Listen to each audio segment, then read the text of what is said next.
So, welcome to the Unconsenting Governed. I'm AJ. I'm Nova. And there is your plumbing. Like clockwork. I'm telling you. I don't know what's... I'm going to move. I'm going to move my desk. My kid's got... his last day of school is this week, and he's out of the playroom, and he can take his video games and stuff upstairs, so... to his room. So we had him separated for a really long time because they would do that instead of going to bed. And then it was a big, I mean, I would do the same thing. It's not like it's we all did that sneaky, you know what I mean? But if we remove the temptation, it helps a little bit. But then he graduates on technically Tuesday. Oh, big stuff. That's awesome. Yeah. And that's my baby. So, I feel like I should sign up for AARP and shit right now, but it is what it is. Yeah, I feel you. Like, mine's graduating from pre-K next week, and I'm like, she's getting so big.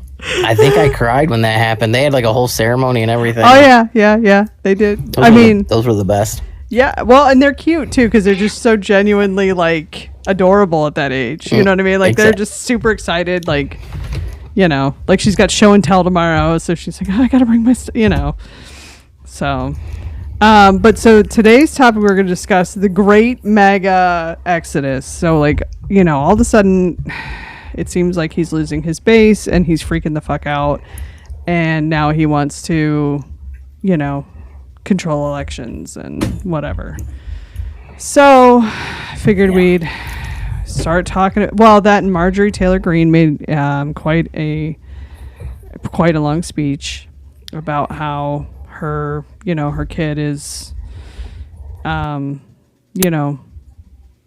basically that Donald threatened him. So yeah, Marjorie. We've all been sitting on the fence about her for a while, right? Like, would I trust her? Absolutely not. Do I trust her to start spilling the tea? Yes, I do. Because she was ousted, as she called herself. I think she said she was a general or something in the MAGA army, something like that. And she was very much like on number one, number two to speak up or speak out or like throw people under the bus, and then it happened to her. So it's a very complicated situation for them, but it seems to be boding well for us. If she wants to spill the tea and start letting us know, it doesn't sound like she's put all the pieces together yet, though. Like, she's still very much more like, he didn't want me to because he said it would hurt his friends. Right. Marjorie, I need you to open your eyes a little bit, hon. He doesn't give a shit about his friends. She's he so only cares close about one guy. She's so close. It's like the point is like she's like it's just going right over. Like it's like she could just reach up and touch the point. Yes, she's so close. But it might happen. It might happen. Like we don't know. I don't know. We don't know. She's crazy. She is. She is completely batshit. Yeah. Yeah, I've heard. Yep. Yeah, there's plenty of proof, and it's solidified on the internet that that's absolutely true. And some of the just the way she. Oh, I can't even. Like, we could do that all day. But yeah, she. I don't know what she looked at when she looked at the files. I don't know. Like what they were. If they were on the committee, they could go in and look at. Basically the unredacted versions. I don't know if she was like, Bill Clinton, look this up. Like, I don't know how much she was like, I wonder if he is in there. I don't know if she ever even thought about it. But, it is what it is, I guess. Like, we'll get there one day with her, I think. But I don't know if it won't be until there's more threats on her end. Like, let's see give it a week after this conversation's come out and it's hit him in the ass and he found out about it, and see what else comes out. Like, it's the more he pokes at her, the more she's going to poke back at him, I think. Well, the fact that he directly threatened her child, no. hard no. Like, you know what I mean? Like that's a bridge too far for I think anybody, regardless of your political beliefs, point blank period. Right. And it's one of those where it's like, you know, like, I don't know. I mean, I'm encouraged that people are finally waking up.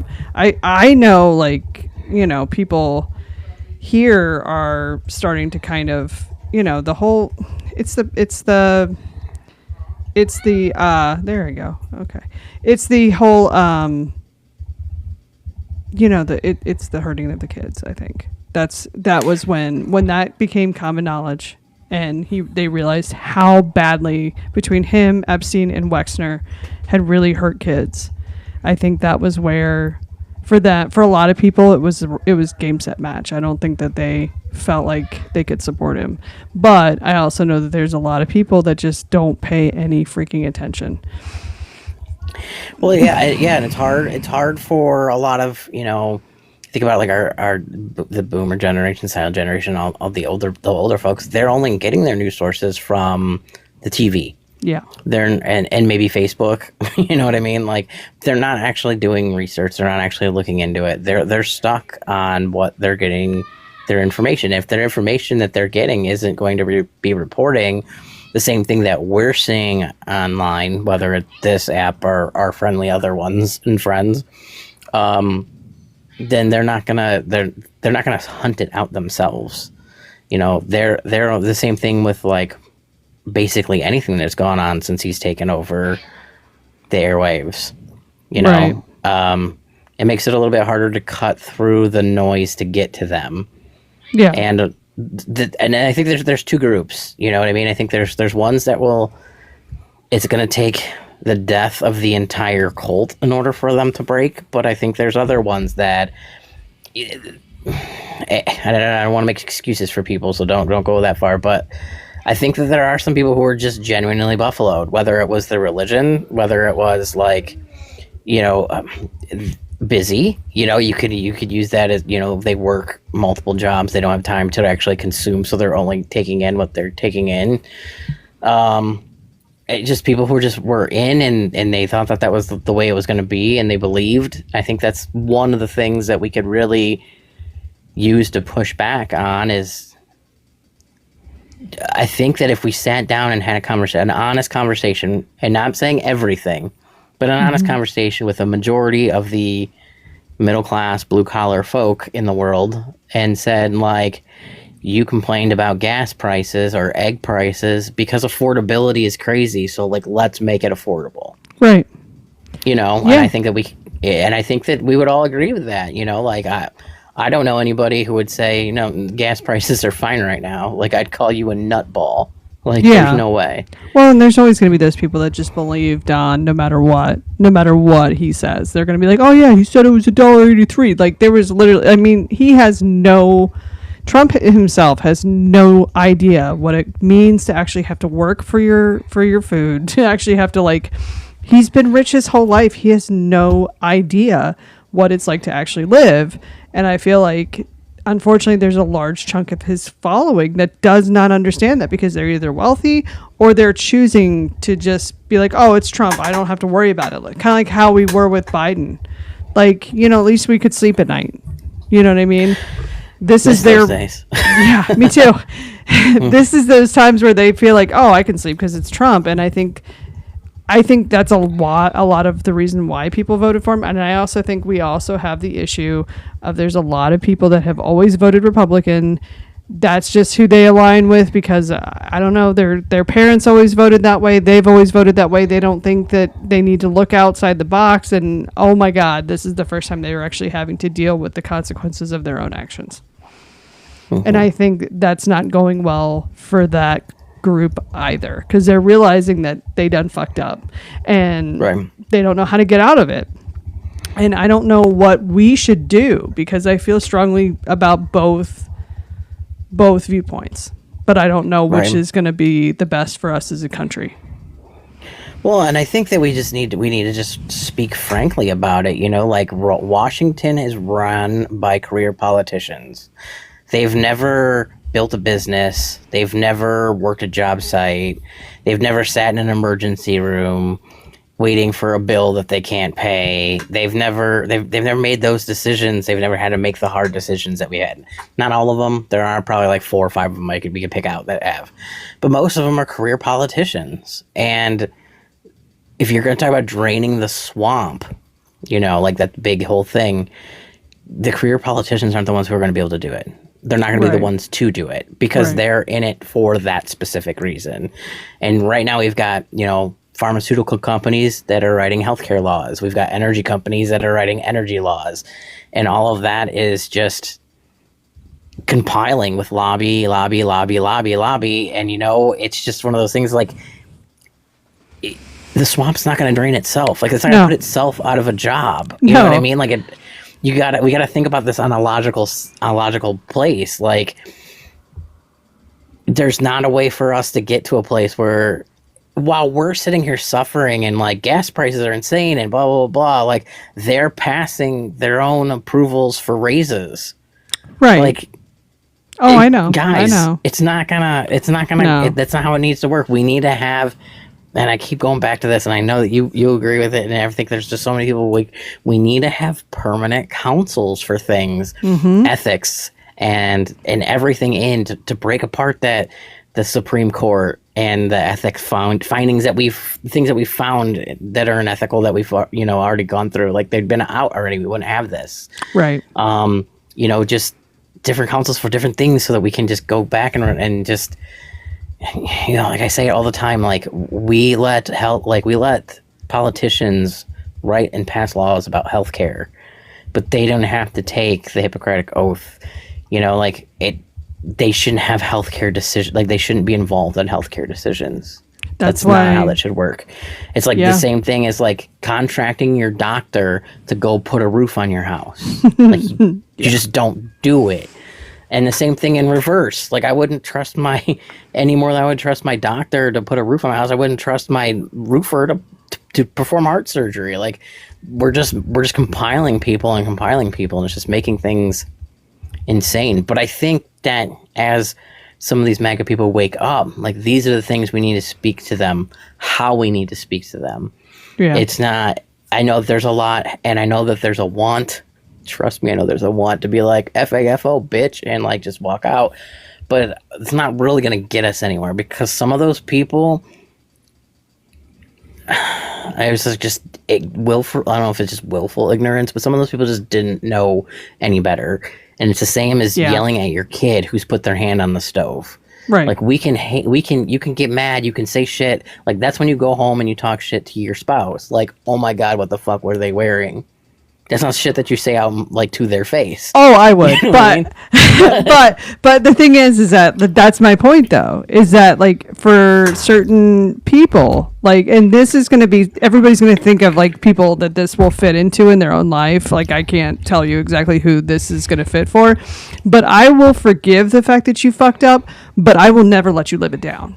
So, like, when you were bitching about how you miss being able to do, oh, yeah, I can tell you why, you know, insert generic name here, Jessica. It's because you voted that way, and now we can't have fucking nice things, okay? So just sit your ass down. This is on you. This whole shit show is on you, James. But it is. I mean, there's just, I don't necessarily think that shaming them is going to work, but you can shame them in a way that's constructive. Right. Well, and I think it's conversational separation. You know what I mean? Like, that if they're coming to you and they're saying like, wow, I fucked up because I didn't know, that's not the time where you're like, well, Jessica, this is for why. Me. I don't know. That's how I roll though, but it depends on who it is. Jessica. Right. You know what I mean? It depends on Jessica too, though, you know, I guess. But like, I think it's all, like I said, all situational. But when you have people who are coming to you and having those conversations, starting to open those things, I think that we can get in and start planting little seeds in easy places and starting to say those things and make it. I mean, if Jessica's love language is sarcasm, because trust me, I know a lot of them, then yeah, go for it. You know what I mean? But if Jessica's a sensitive soul, that's not going to work out. Like, that's just going to put them right back in the same boat. And I know you can make a jab, but you just have to know how to jab when you're jabbing, you know? Like, but I think most of it too is just remembering when you're saying the things to but also plant plant the seeds. Like, let them see why what they were thinking was counterproductive. Well, like for instance, like there's people at work that are like vendors and stuff that have they'll say they can't believe that this is what's happening, and I'm like, yeah, because people don't pay attention to the fact that at the end of his first term and then even through Biden, they chipped away at all the fucking guardrails. That's what they did. They said, cool, give Biden the win, let's take out, and actually it might end up biting him in the ass, as we were talking about today, but and we'll get to that part in a second, but the thing about it is that they didn't stop under Biden. I think we all kind of were like, oh, thank God, we don't have to worry about it. And meanwhile, they got rid of Chevron, they got rid of Roe, they got rid of all these foundational pieces that are going to fuck us over. But also, likewise, we're in the same boat where it could fuck them too. And that is because there's a school of thought. It's a school of thought. It doesn't mean it's going to happen this way. That if they're going to go back to the initial Constitution, which is what Roberts has said over and over again, that they will not be able to do a draft. Per the Supreme Court's own. Of course, they stumble over their own logic all the time, so that doesn't mean it's going to hold up long term. But it's hope. It's something to look at and think about and consider. But at the end of the day, I can think of 2 times in the last 5 years that I was truly upset with Supreme Court rulings, and it was Chevron and it was Roe, because I knew what was going to happen. I knew after COVID and the fuckery that happened there, and the only thing that held us together through COVID was the FDA and the CDC and WHO. And honestly, having the ultimate say was what saved us. But if hantavirus makes it onto this country, that will be my 13th reason. I'm telling you right now, if it makes it widespread like that, it's the 13th reason. I'm done. But but it's true though. That's the only thing that saved us through COVID, was having those guardrails, having that precedent, having those steps that we had to follow, because that's what we were supposed to do. Otherwise, it was like some companies followed CDC regulations and some didn't, because Ohio's that fun place where we don't actually have laws that actually impact everybody. But here's the fun thing, is that so many more people got COVID and contracted COVID here than they did in other states, because at the end of the day, the laxed laws and stuff around it ultimately screwed us over in the end. We can't have it both ways. It's like, if we're going to contaminate our water, we still have to drink the same fucking water. That's the problem, is that people don't get that you're not fucking somebody else over. And ultimately, just like if we bomb Iran, guess what? Radiation travels. Right. We're going to fuck ourselves. And that's the thing, is getting them to understand that you're not fucking somebody else. You are going to get fucked too. And that, I think, is they're finally catching on to that they're not above being fucked as well. But it's just taken them a lot longer to get there. Yeah. And we say it all the time, and all this, because you thought owning the libs was going to help you, but you're owning yourself too. I don't understand how that's a whole mentality that I can't even afford to go try to figure out and go down. But no. It's just insane to me to think about how it's really, honestly, very simple. You know what I mean? The same idea with, and I wasn't going to talk about it, but I'm going to bring it up now, but the Spirit Airlines. Yeah. You've got the guy who's like, let's buy Spirit Airlines. And we're like, great, look, all these people are willing to do it. But why are we stopping there? Grocery stores, healthcare, warehouses, start your own Amazon, start your own everything. Let's get the corporations out of here. Let's make it so that Citizens United doesn't even have to be a thing, because we can own all of the things that we need right here, right now, if we just got people to do it. Yeah. Well, and I think Spirit's just the first, but as that idea catches on, it's going to catch fire, just like the warehouses. It's the same thing. Yep. Because then we'll realize we can decide to become socialists on our own. We don't necessarily need the blessing of Congress. And I think people are starting to get that, because ultimately what's going to happen is they're going to try to stop us from buying more things. And then that's when we're going to decide to go Marxist on their ass. That's the fine line. That's what it's going to come down to. We're going to either stay democratic and do things by the book and play by the rules, or it says to lower my mic volume. What the fuck, TikTok? It literally came up with a message. volume adjusted. Okay, whatever. Anyway, I don't know.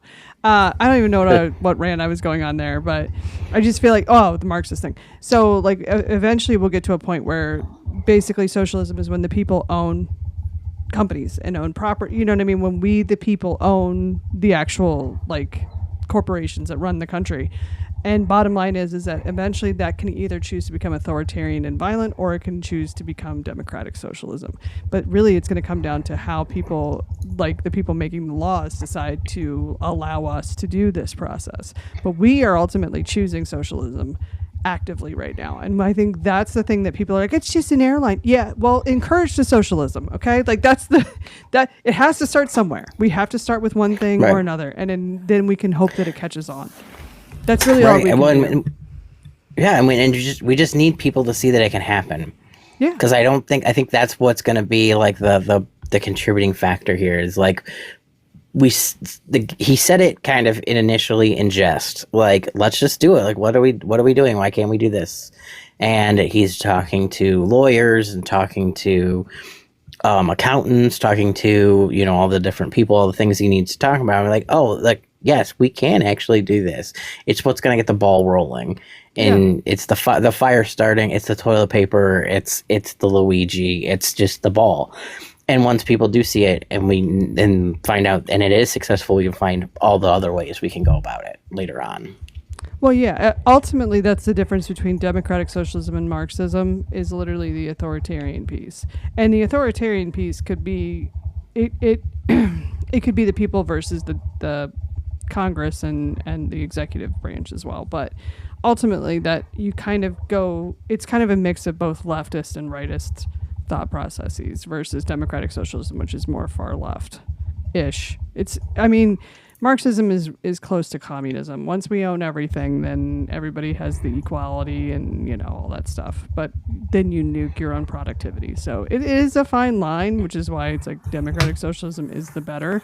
But at the same time, it usually has to be ushered in via legislation. And since Congress is sitting on their thumbs, I guess we're just going to do it the other way. Yeah. That's really a choice that they're making. And we're making our choice. And now we're just going to have to see how it plays out. But I think that this is the socialist revolution for us. I think it's happening. I think it's already started now. Like now between Spirit Airlines and Luigi, here we are. Or Paper Mario, sorry. Yeah. Yeah, well, and I think we also need to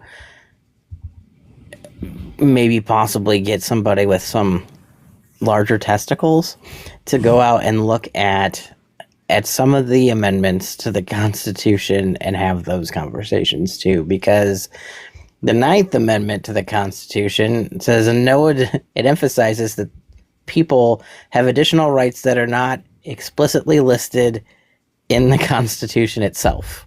Mm-hmm. So they can't limit by what is in the Constitution. They can't limit the rights of anybody else that's still included.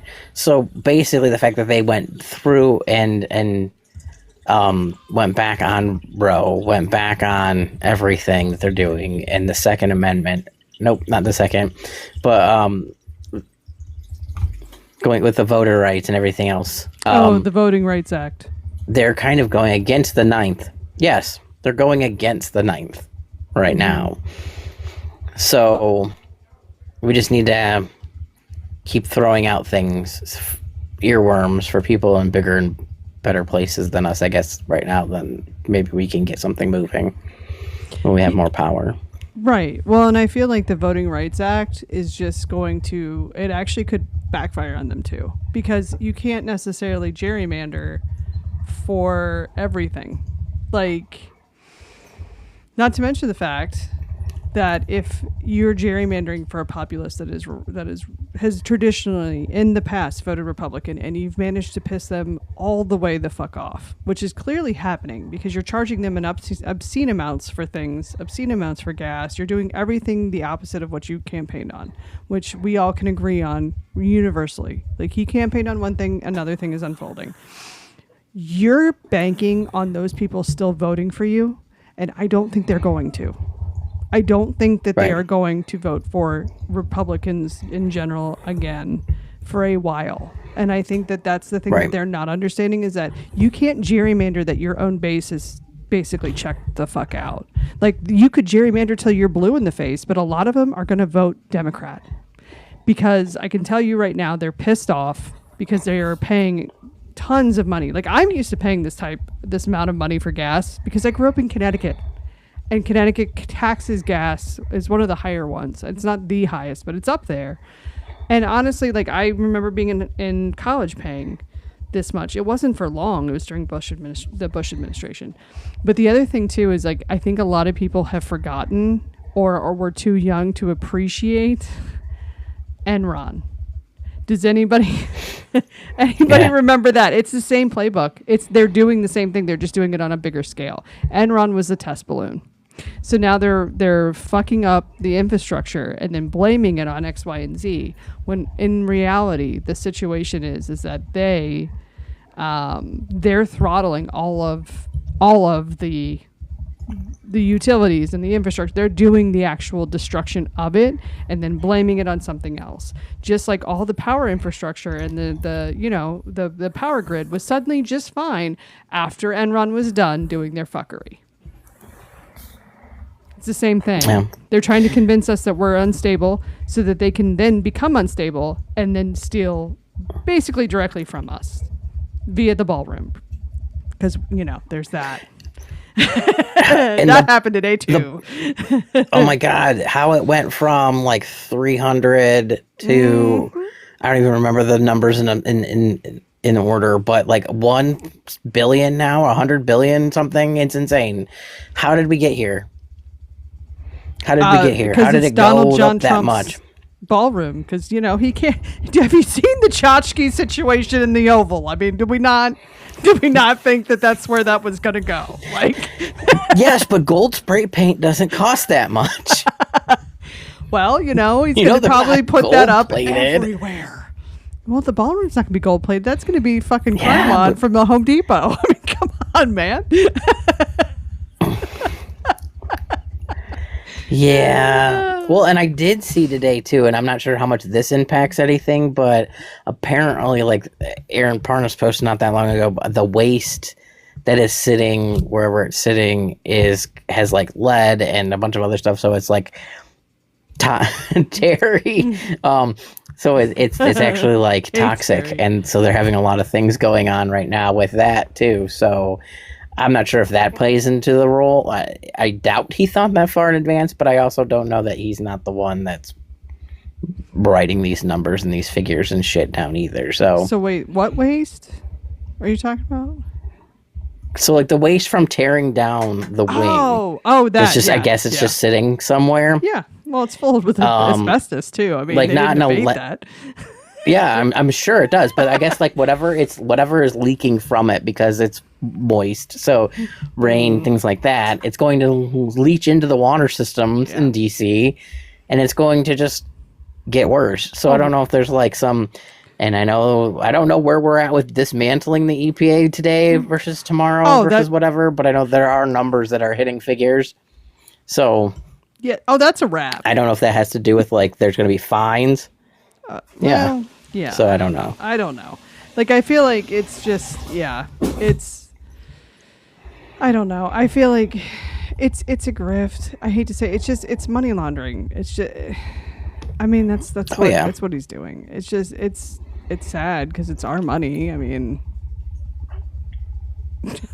I don't know. It'd be nice if we could choose what we use it on. I mean, whatever, but yeah, because I don't think a ballroom with tchotchkes spray painted from the Home Depot is what we need as a country right now.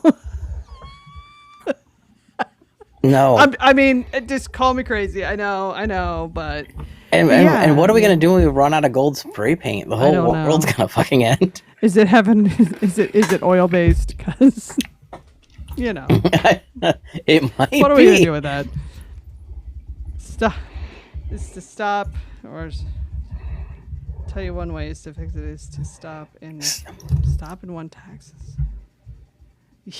Yeah. Well, it is theft, but at the same time, they still have to pay for shit. So how are we going to do that without taxes?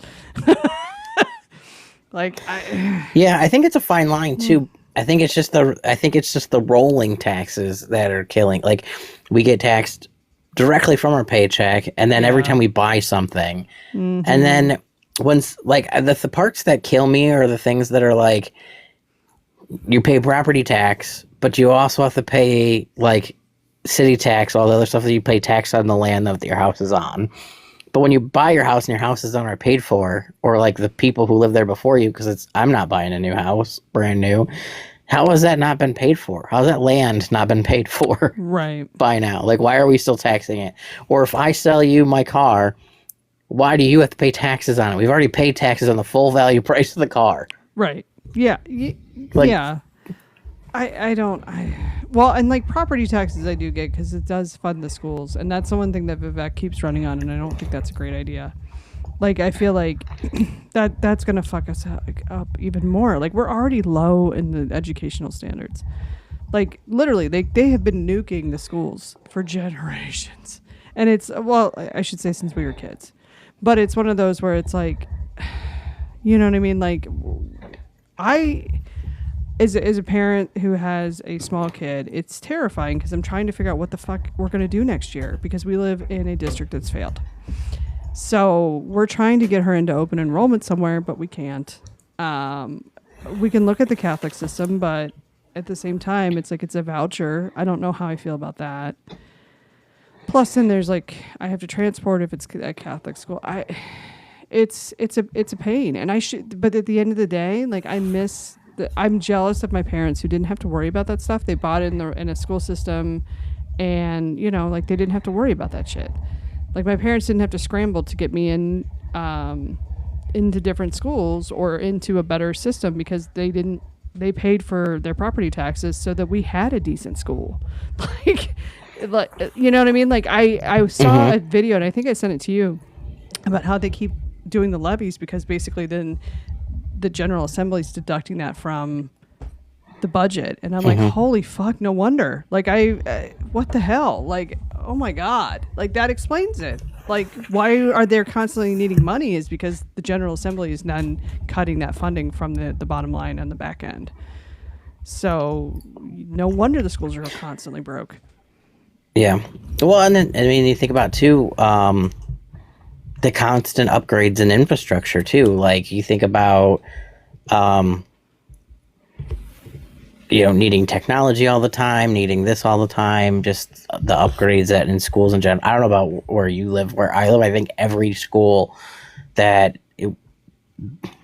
except for the ones where I live right now, any of the public schools in the Toledo area have all been rebuilt. Every single one of them. Yeah, most of them in our area have been, but and so that's fine. Like, that's not what I'm complaining about. I'm complaining about more that like literally, if you're charging us more in property taxes every year, then we need to give the money from the property taxes and from the budget for the state to the schools. Like, we shouldn't be deducting from the bottom line.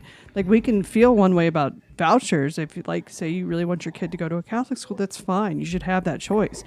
And it should be something that they should be guaranteed. Maybe you have to be a member of the church, or there might be an offset value there, but you should have that choice. And, it shouldn't cost you an arm and a leg to educate your kid. But at the same time, we shouldn't be defunding our public schools to force parents to make a choice about a voucher system. I think it's just, it's not cool. You know what I mean? Like, we should be funding our schools. We're paying for it. And then they want to cut property taxes. What's going to happen is we're not going to have schools. Right. Because the General Assembly isn't going to pony up the cash for that.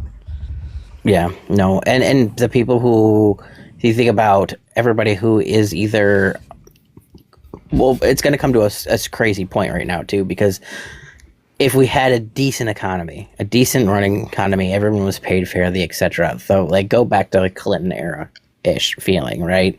If we had a decent economy, there wouldn't be as much resistance to, like, hey, we got to pay more in taxes to cover schools, because everybody was just kind of deal with it. But if we were at a place where we're at now, where people are actively like cutting their prescriptions in half and can't afford food and they can't afford rent and they can't afford whatever, like, if I was in that boat right now, And then you were also like, well, you have to pay for schooling. I'd be like, I'm not paying for fucking someone else's kid to go to school because I have to eat. And I'm paying for my kids to live too. And we're in this weird place where you have to, between what's right and what's selfish, it almost feels like is like teetering. Oh, and yeah. it's not great, but it's where we're at. Yeah. Well, and I just feel like, I don't know. Like, there is, like Terry was saying, that there's government incompetence on both sides. I don't deny any of that. Like, I do think it is. But I also think that we have to look at this as, like, we're investing in our kids' future. You know what I mean? Like, we have a vested interest in educating the younger generations, because if we don't, we're going to suffer. Like, right. Do we not think, like, it's like we have to think that through a little bit. Like, well, eventually we all want to retire. Eventually we would like to not have to do whatever job we were doing forever. And yeah, they're going to have to fill roles and take care of us and whatever. I mean, you know, it would be good if they had some education for that. Like, you know, but yeah, that's the one thing I don't think a lot of people think about, who are like, well, my kids are already paid off, or, you know, like they're already out of school age stuff. And I'm like, yeah, but those kids are still going to be the ones who, if you have to take your car to a shop, they're going to be the ones that are fixing your car, or you have to go and have a procedure. They're the ones who are going to be like, any step of anything that you do, fill a pothole, like pick anything. The kids that are my kids' age, the kids that are your kids' age, are the kids that are going to be taking care of us when we're at an age where we should be retired but can't. But, like, you know what I mean? Like, we're at a place. Right. We're working until we drop. Yeah. Yes. You have to always invest in the generations below you. Whatever happened to the, like, I know I'm never claimed to be a perfect parent. I'm not a perfect parent, but I want better for my kids than what I've done. So, like, if every generation gets a little bit better, like, then we're better off. Like, why are we in a place where we're like, no, it's fine, just let them fucking crash and burn? I feel like it's the lead. I really do. I really do. Like, and like, when I thought about it, I'm like, no, that makes sense, because boomers were exposed to so much freaking lead. It's not even funny. And once again, we're dealing with the consequences of EPA actions in the 70s now. Like, that's part of the problem. You have that going on too. And now we're just defunded the EPA again. And it's like, no. Why? Every time we defund science, any science, I don't care what science it is, I'm like, what are you doing? Right. Get the fuck out of here. Like, there is so much science that, like, science is... Anybody go back to, like, whatever science class you took. I don't care what it is. Whatever one it was. Go back at it and think about it really hard. Now imagine going 25,000 steps past that. Like, and just like, oh, they don't know what the fuck they're talking about, because I read on an internet article once, and I'm like, no. Oh, here we go. That's not how we do things. Right. Dunning-Kruger. I can't. Yeah, I can't even, like... Yeah. Stop cutting science. Science is so important. God, science is everything. I don't care. I know. It's so frustrating. Well, and, like, for me, it's kind of personal because, yeah. So for people that don't know, because not everybody lives in the swamp with us. So back in, I'm trying to think of when this was even formed. It was during the Cold War, and it was before that, World War II to the Cold War. There was a company and it was a power plant of sorts. Well, it wasn't even that. It was basically an animal feed plant or it was a uranium processing plant cosplaying as a animal feed plant, and it was in Ross, Ohio. It was it's called Fernald. It was actually called National Lead at one point. But bottom line is that my mom grew up about a mile from there, and they were like not properly processing the uranium. So bottom line is they contaminated the groundwater. And most of the people that live around that area were exposed. But my mom was part of the class action suit because she was within a mile of the plant. So this is something that has directly affected me. That's literally why that's why I'm going through genetic testing. It's because there's something clearly wrong. But it's one of those where it's like, so I feel very passionate about it because it has literally affected the majority of my mom's side of the family. There's cancers that we shouldn't have. There's all kinds of stuff that shouldn't be happening. And it's because of a literal environmental clusterfuck. It wasn't even a disaster. It was a clusterfuck. Cause like, there's like, that whole story is crazy, but because of that, it's affected my entire gene pool. It's actually affected my child because I passed on a genetic mutation to her. And it's like, you know, it's so sad because there's going to be another insert whatever chemical, insert whatever process, whether it's radiation, whatever. It's going to happen again. Like and it doesn't need to. Like it really doesn't need to. And it's going to affect my future, like, you know, the genes in our family for the foreseeable future. I mean, I think there's still people dealing with the after effects of Chernobyl. And, you know what I mean? Like now, even today. And yeah, I mean, it's going to continue to affect. Like I have a cousin who's MRDD. I'm pretty sure that has something to do with that. I have an uncle that has a rare form of lymphoma. I mean, it's constant with that kind of stuff, and it's because of this nuclear exposure, and it's going to happen to other people. And it's sad when it happens, but just prepare because they don't have the regulations that they used to, and that's fucking scary. Like it doesn't matter who's in charge; it's fucking scary. Like, you know what I mean? Like, well, and it also makes you think about too, like you found this, that it happened to you, and that it's identifiable. We knew because my mom. But how many other? Yeah. But how many other people who have been in similar situations, you know, and don't know? Because, like, I know, like I've said this before, but my dad and grandpa worked at a plastic plant literally down the road from us. And they closed it down one day, and then it was literally 20 years blocked off with rope and everything else, and like nobody was allowed to go and develop in that space for years because of toxic waste. Yeah. And now there's a Walmart there and restaurants. Yeah, at least do what you do, man. Right. At least with Fernald, they left it largely on. They have like a visitor center, but it's basically just a field. Like I think they mow it, but that's about it, which is good. But I also kind of scares me that they will not allow people to build there, and there's got to be a freaking reason. They're like, oh no, it's fine. Yeah, I don't think it is. Yeah, I don't think it is at all. Couldn't pay me enough money. Probably not. No. Well, and then that's why I'm like, okay, so it actually has been a longer. I'm trying to like do the math and figure out how long it's been actually closed. I mean, that it closed in the 70s, and they built that Walmart, and I think I already graduated from high school at that point. So past 2000 at least. So it was a while. Like it was a big chunk of time. So I don't know how long. Like I don't know if I could like Google it and like how, like if something was buried here, what do you think it is based on this information? Or like what weird things can come out of the dirt? I'm sure I could probably look it up. I haven't, just because like I've got enough things to worry about. I don't need help. Right. My wife will forbid me from the internet, and it won't be good for anybody. Right. Well, and like the sad thing is that like, yeah, people have no idea what they were exposed to, but like for us, it was somewhat known because of, you know, basically people that she grew up around that were also affected. But there's a ton of cancer in that area, a ton of weird cancers, and it's like, you know, I mean.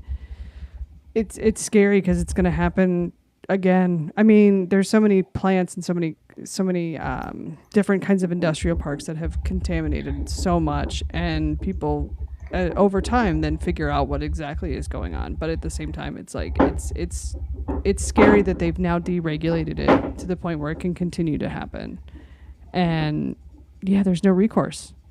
Like literally, my mom got $500 for the class action for that in 1992, and I have absolutely no way. The only thing I can do is just sell the story. That's it. That's all. I have that's no insane. recourse. That's all that. That's not even close to enough. Right. It's affected me. It's affected my daughter, because she was born with one kidney, and so we've gone through the fetal care system. And I think I've isolated which gene it is. It's also one of the ones that makes me, you know, the eye in the yes. Anyway, but yeah, it's one of those that's what that's from, and I had no idea until I was I'm in my early 40s, and it's because it's because of literally like just other family members dealing with stuff, and then basically running my own DNA through what is it? It's I can't think of the name of the software, but you run your own DNA through it. It tells you what anomalies you have, and then you can then present those, and that's what I had to do. I kind of looked like a, crazy person, but I'm like, hey, I'm popping up with this mutation. The kid has one kidney. What's the chances? And they're like, no, that's pretty high. Like there's very good chance that that's the case. So, but it's just, if I didn't have, it's Prometheus. That's what you have to run it through. And it'll give you like different, a lot of it is above what I could understand. Like I had to have people look at it for me, but it's one of those where, there's been like my great grandparents had they died of leukemias. They all lived in Ross too. An uncle that has lymphoma. Like it's several family members. We're going to be affected for a long time. And it was something that we found out. And then you have the choice of if having kids and stuff. And I don't know that I would encourage my kid to have a child because of this, because I don't know that we'll know the extent that we were affected completely, And I don't mean this to be personal, but that wasn't really a planned pregnancy in the first place. Oh, Yours. No, it was. It wasn't? Oh, it was. It was just one of those where I'm amazed that it happened because of all the other issues that I've had. But yeah, no, it was a planned pregnancy. We tried for years to have a child. So. Yeah, I wasn't sure if it was like I couldn't remember how the story went. If it was tried or if it was like just not preventing at that point anymore. We weren't preventing for the longest time, but then we actually did try. We had one that was ectopic before her. So, yeah, she's a younger child technically. And we've explained that to her, and she's like, she still doesn't get it. She's like, no, Mom. I'm like, okay, whatever. Never mind. Just forget about it. It's fine. That's for another day. Yeah. That's a little bit older. And I mean, that could have just been because, the raging endo too. But the fact that, I have all this plus endo and still had a kid is amazing. Like, she should not exist. Point blank period. Shouldn't exist. But she does, so she's here for some reason. So. Damn. My mom wasn't supposed to be able to have kids either, actually. And there was a lot of different things that happened with her and stuff growing up, but the doctor told her that literally, like, after I think years of trying for my oldest brother, they told her that she couldn't have any kids anymore. Like, they did some test or whatever and injected her with blue dye, and like her insides were very destroyed. And they were like, well, you'll never be able to have kids. And then they were supposed to wait like 6 weeks or something like that after the blue dye, whatever it was, and they didn't. And my mom was dead convinced that my older brother was going to be a Smurf when he came out because of the dye. And then it happened 2 more. I mean, we're all 7 years apart, so it wasn't like a planned thing. It was just like an oops. And then the story is that my younger brother was like the day before my dad went in for a vasectomy. It was like his last hurrah. So hats off to you, son. It's the last whoops. Yeah. Yeah.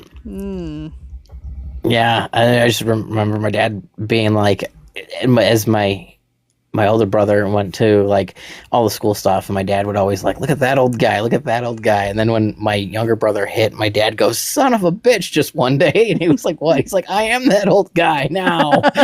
Yeah, that is a realization that happens to all of us, like, oh shit. Yeah. Well, I just don't think he was planning on doing it 14 years later either.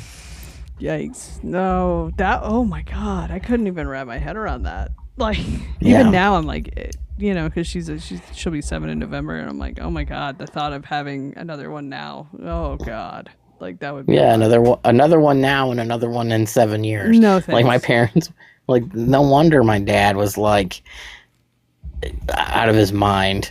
Yeah. You just get one like to a place where you're like free, and you go backwards. I get it.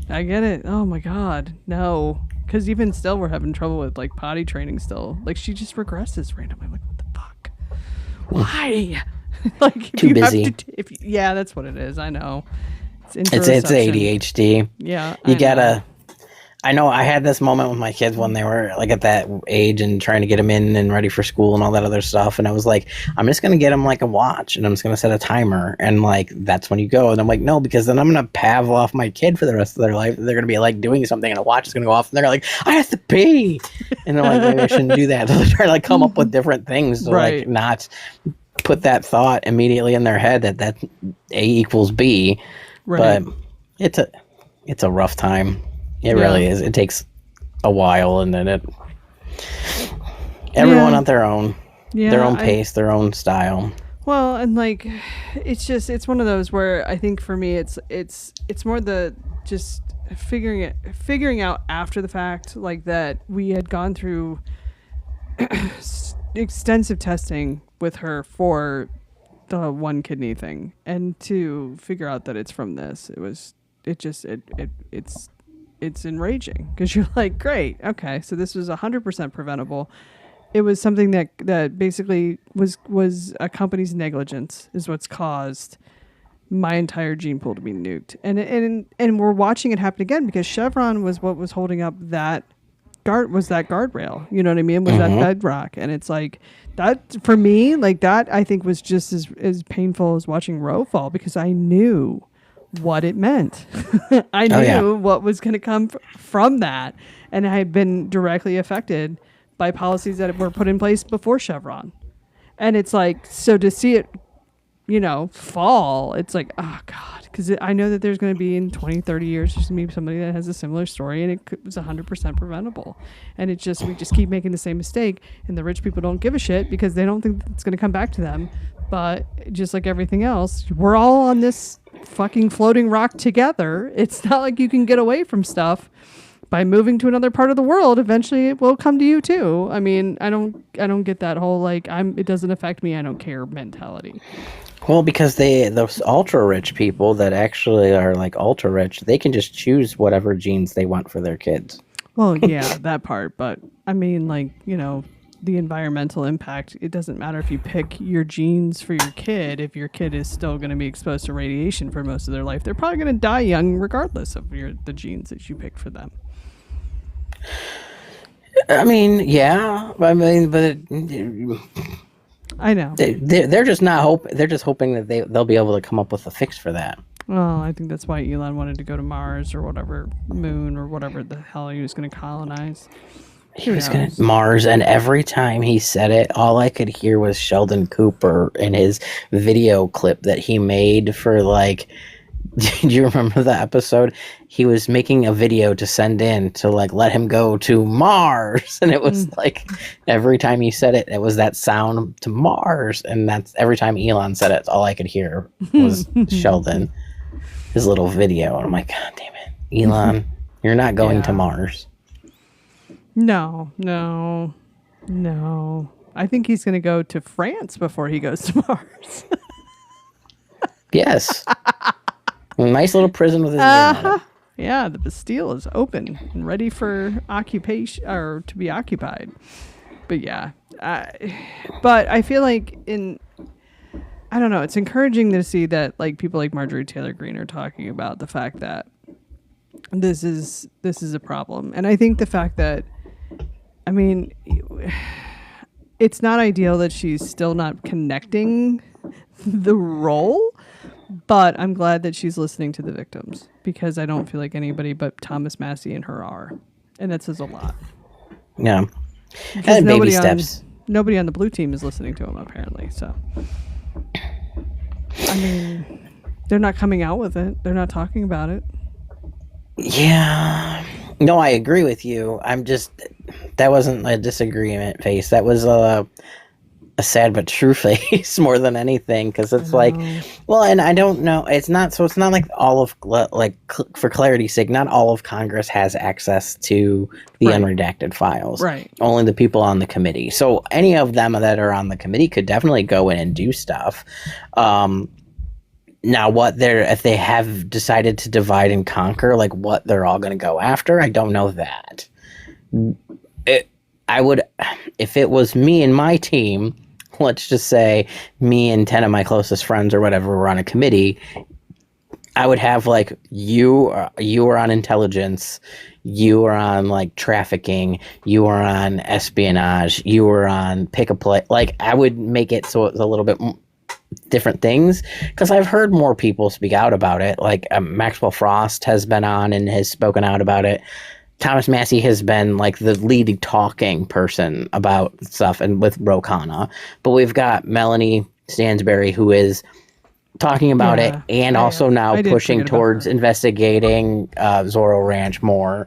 So there are like more pieces. I just don't know if they were given a specific role or signed up for a specific role, and like that's what they're, when they go in to look at it, and that's what they're kind of doing, like what they're doing with the information, and how much of that is impacted by the House not being in session. Yeah, I mean, to me, I think that there needs to be more discussion on mainstream media of exactly what is in those files.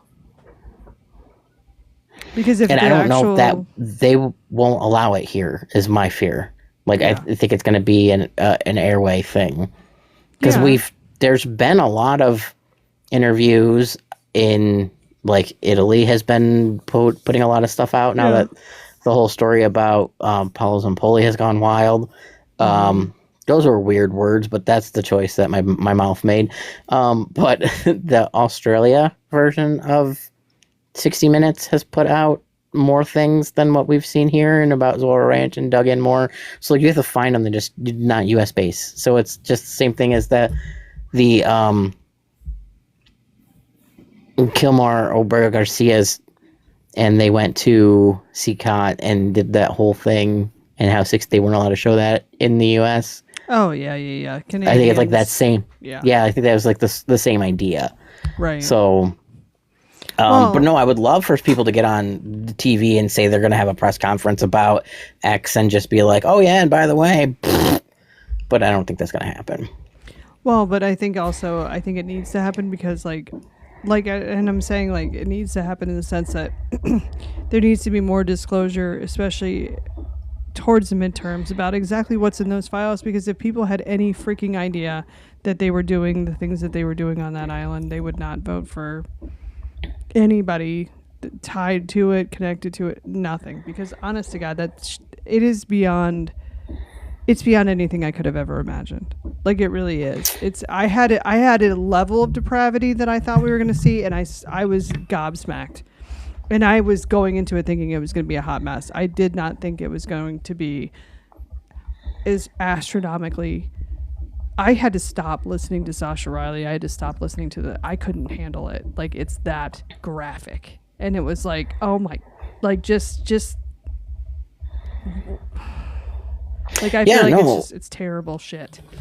And nobody should be in power that did anything with that. And I think we're kind of all in the same boat with that. Like, the people who did do the deep dives, the people who did listen to Sasha's story and some of the others, I think that we kind of have like a mental spot of like, okay, this guy's effed up and this is what we're going to see. And then we're like, here's where I thought he was. This is my wildest imagination. And somehow you rocketed way past that into levels of like, even if I were to tell you, like, this is this dude and this is his story, and you're like, what's the worst imaginable thing you think he could have done? It still doesn't hit all the levels that it did. Because this is like every serial killer, every cult, like, everything they said the satanic cult was, everything that they, like, pick all the worst of everything, multiply that by 100, and that's what has happened. Yeah. But I think a lot of the stuff they're not going to be able to release because a lot of it is related to intelligence and not related to necessarily our intelligence as much as it's related to other intelligences and their impact. So they won't say the things that we should be talking about, but you can read about it on our Substack. Mm-hmm. You can. But it's also just... It was listening to, like, Sasha's stuff that I was like, oh my God. Like, even why he's incontinent. Right.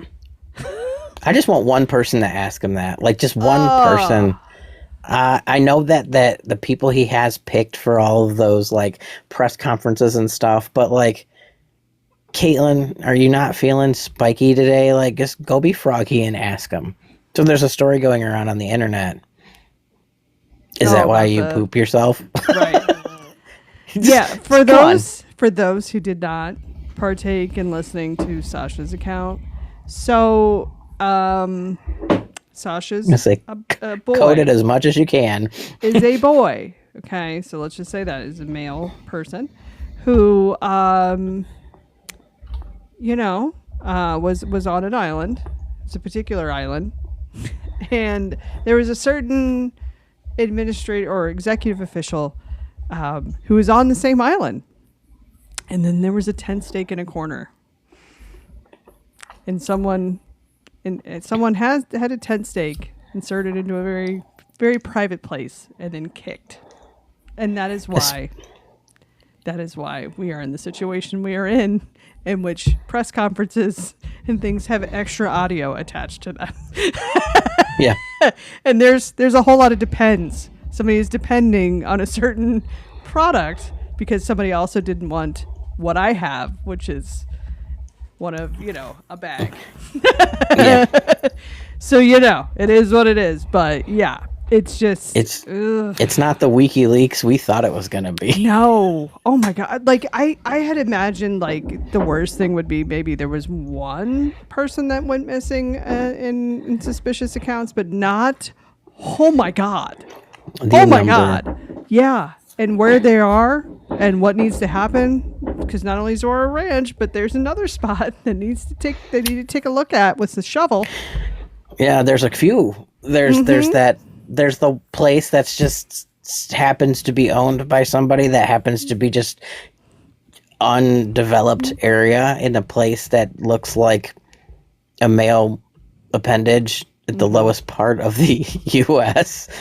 And there are quite a few places where you could putt around, I guess you should say. So, I mean, let's just keep going. Like, yeah. Well, and like, I don't know.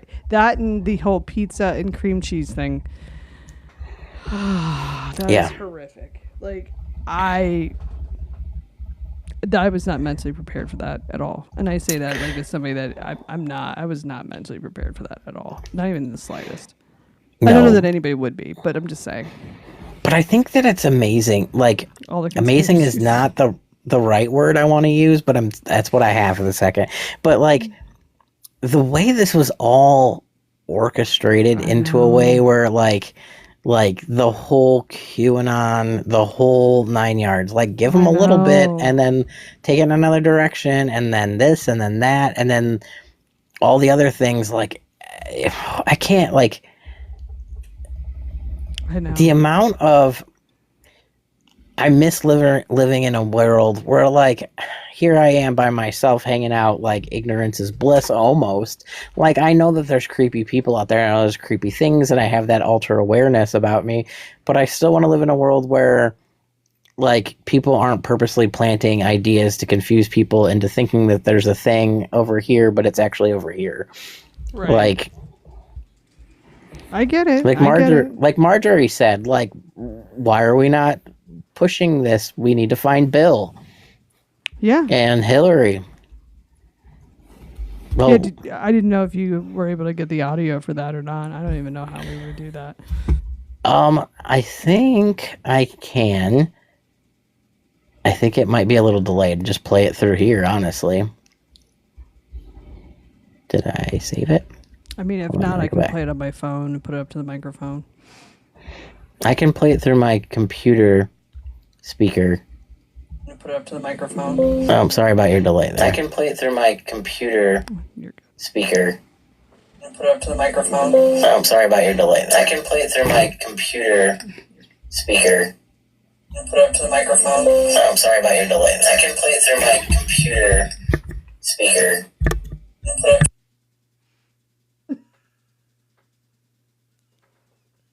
I love this app. Why? There's no sound. No sound. Okay.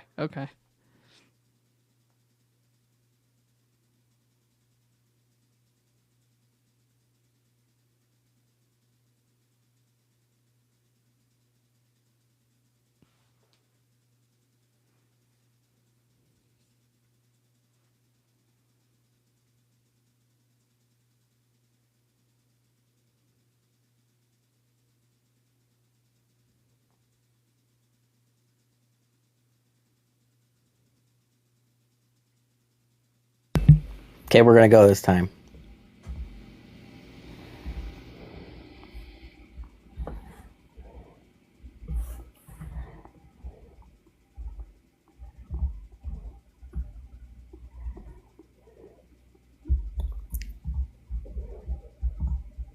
This is a no-brainer. President Trump will just roll them out on a big cart himself.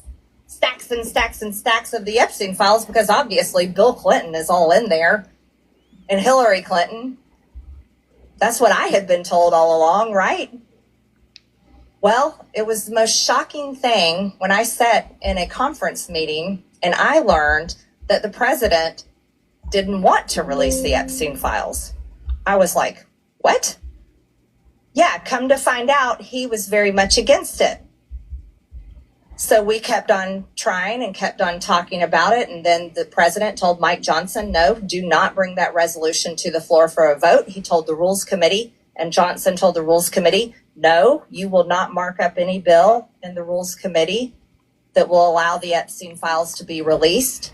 And the resistance built and built and built. He told Pam Bondi, don't release the Epstein files. He told everybody, don't release the Epstein files. So we persisted because that's what we promised. That's what we campaigned on, transparency and accountability, especially to pedophiles. How is that complicated? So it got to be such a gigantic amount of resistance coming from the president and the speaker and everyone, the DOJ.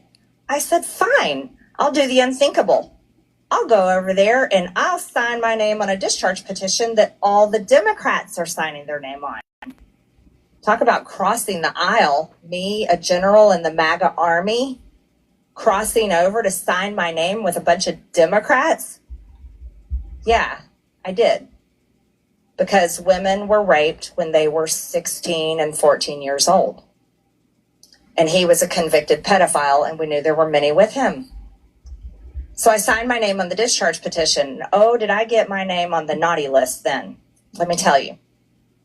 That became a real issue at the White House. Well, I'll never forget it.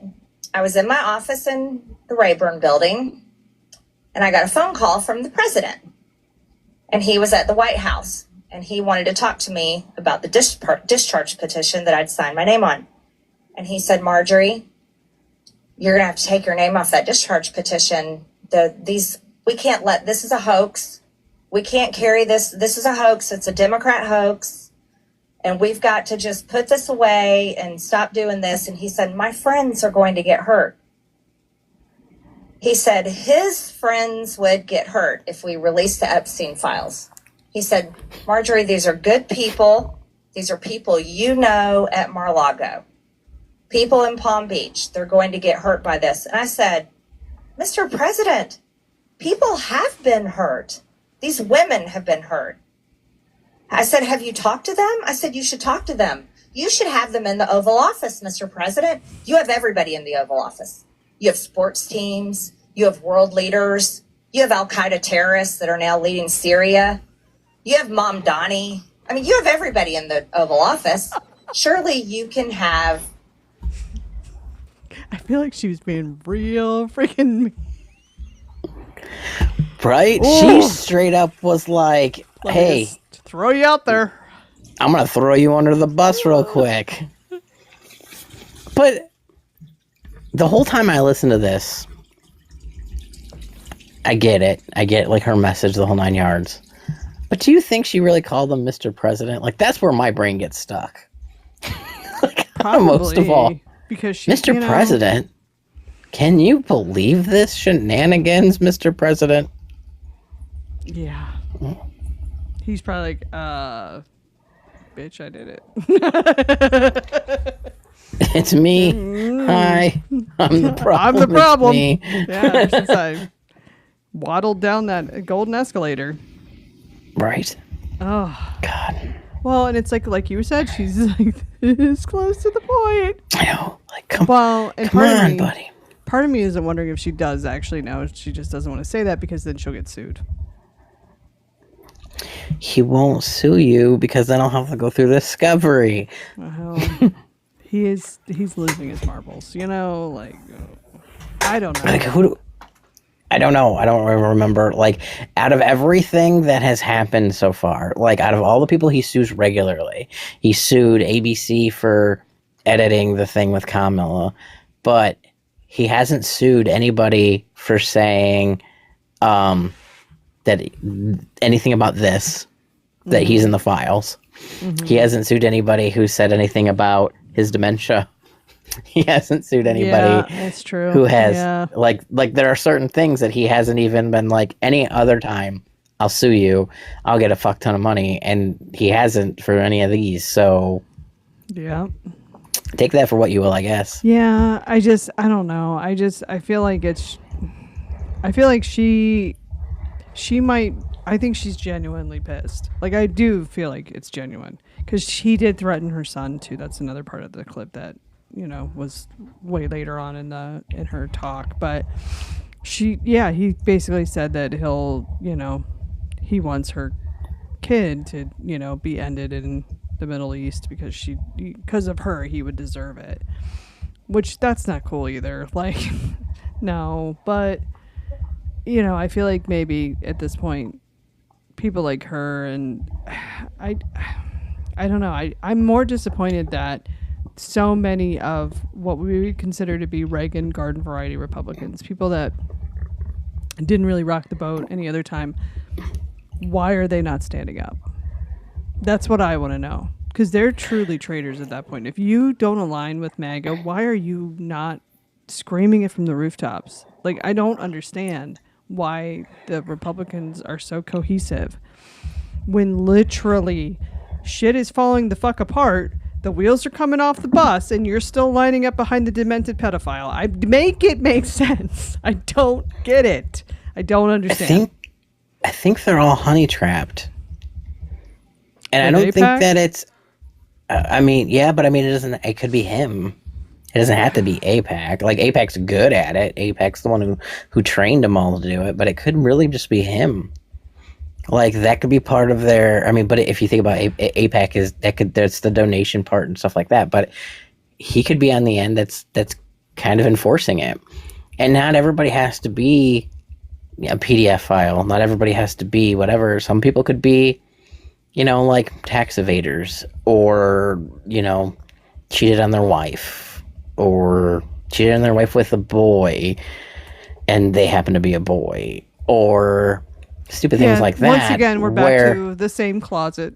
It always leads back to that closet. Jackson. Sorry, I've got this weird cold. Oh God, that man. Yeah. Oh my God. Like that. Just, that is a whole shit show unto itself. Like, we could spend years talking about what the fuck is going on there. Because what the fuck is going on there? Because I saw a comedian, and I can't honestly remember who it is at this point, but they were all like, how do you not see that? Like, if I saw his picture up on your mantle, and you were all like, oh, look, you've got a gay uncle. Like,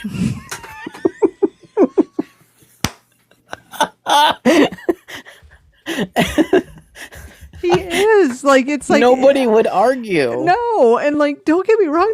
There's just come out again. We're back to just come on out. Like, we can all tell. We all know. You're not fooling anyone. Like, oh my God.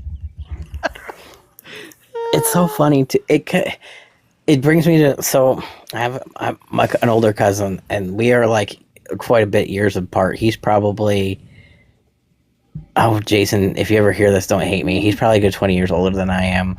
But so we grew up in like very different time frames and stuff and whatnot. And I just remember like growing up and watching him and all the things. And like, he sung Disney movies. He had the Madonna like sex book. All the things. Now he's not, I wouldn't, on a scale of like 1 to 10, he's not flaming, but he's present. Like, it's there. It's like, get him mad and he might girl you, but like most of the time he's just very even keel, right?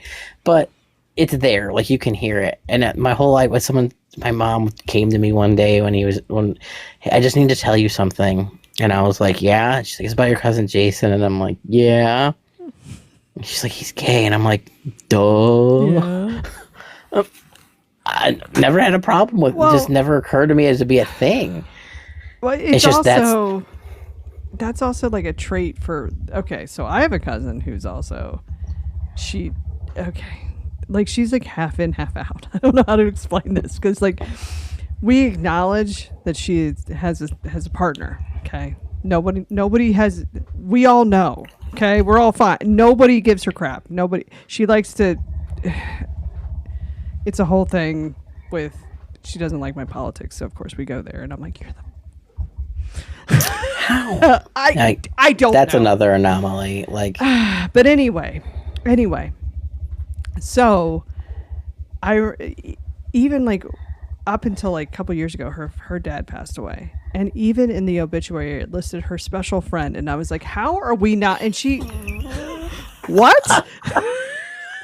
her special friend, her special friend, like no, immediately no. Like they're married. Well, I don't even think they are married, but it doesn't matter. They've lived together long enough to be married. It's kind of like the situation I'm in with my spouse. We're married at this point. We've lived together long enough. But it's like with her, it's like, oh my God, why are we just not acknowledging the elephant in the room? I mean, my God. Like, it was in the 80s, she had a mullet like that was like kind of aggressive. I was like, why are we denying this? Like, once again, it's like the same closet that half of the Republican Party is stuck in. And I don't understand. It's the year of our Lord 2026. Come on out. Ain't nobody going to give a shit. Like, oh my God. Like, there are so many other problems, and that is not one. Now to go back in this family story thing, I have to go on because so Jason, my cousin, has a friend, a female friend that has been in the family just as long. Like, I mean, they've been best friends for years. Mm-hmm. And never have I ever thought of each other as each other's beard.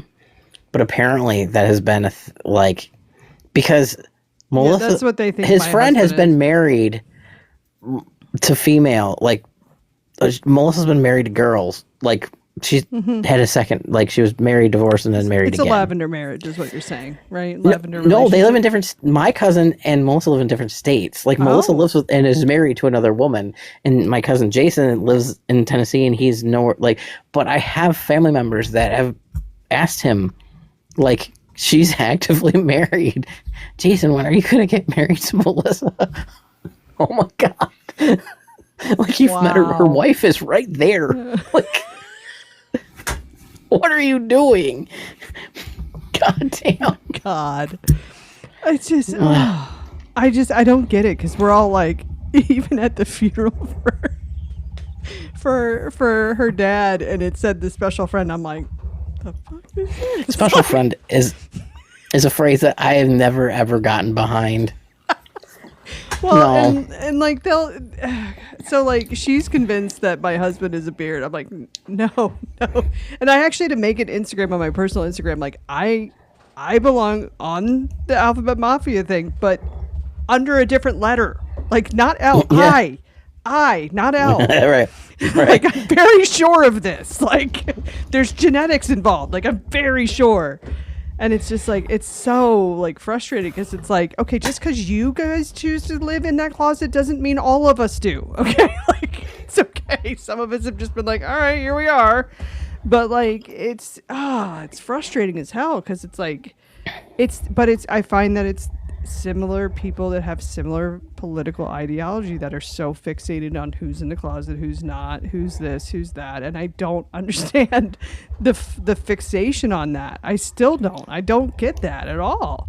I mean, it's because clearly this pattern of focusing so hardcore on this closet has created the environment for this kind of fuckery to take place is in the scope that it has. You know what I mean? Because for however long, with even back when Bush was president, we were so focused on the gays, but not the people doing the actual damage, not the people that were actually doing some horrific shit. And that's the sad part, is that we were so worried about if two men wanted to get married, if Steve and Steve want to get married, but not what's going on the island and who's gone missing and what the common denominator is. That's the really sad part, is they managed to keep us that distracted for that long. Yeah. Yeah, and I still always go back to the agreement that if you are convinced it's a choice, it's because you are actively making one yourself. Mm-hmm.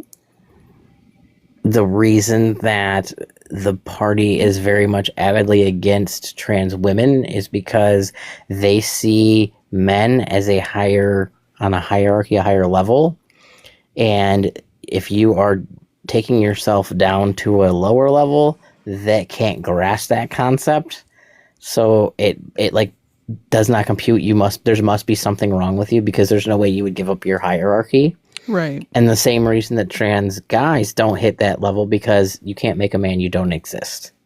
And like that's the focus. Well, I'm dead convinced of all of it. They have ulterior motives for trans men. So apparently that's the group that they want to make into handmaids that are able to still bear children. They want to reverse the hormone stuff, force them on estrogen, and then breed them. In a world where they got their way. Not saying that that's going to happen, but what I'm saying is that's I was just trying to think that's about the overarching thought process. Like I said, that doesn't mean that's going to actually take place, but that's the thought. That's what makes you want to look into the jails, but it does, because I wouldn't be surprised.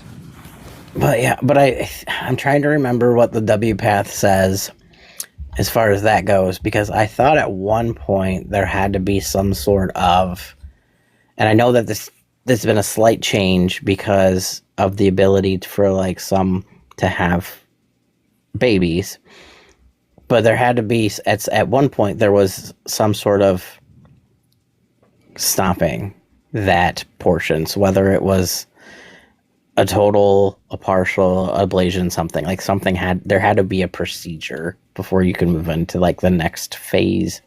That's probably at why one they stopped point. doing that. That's probably why. Because I mean, like I said, I don't know that that's actually going to happen. Because I think not only would it, I think more often than not, they're going to find that trans men, a lot of them have had surgical, in other words, like when they go on T, it can affect your uterus, not only, as far as like can cause other issues, but it also can cause, like, if you have fibroids and stuff, it can actually like make a bleeding situation worse. Like, I'm just saying, especially since like, with hormones, it all depends on what you have and if your body can convert one to the other, because sometimes it can. Right. So it's hard to say. I'm sure younger trans men would be their ideal candidates versus, older folks, because at that point fertility is you're still in a biological clock regardless.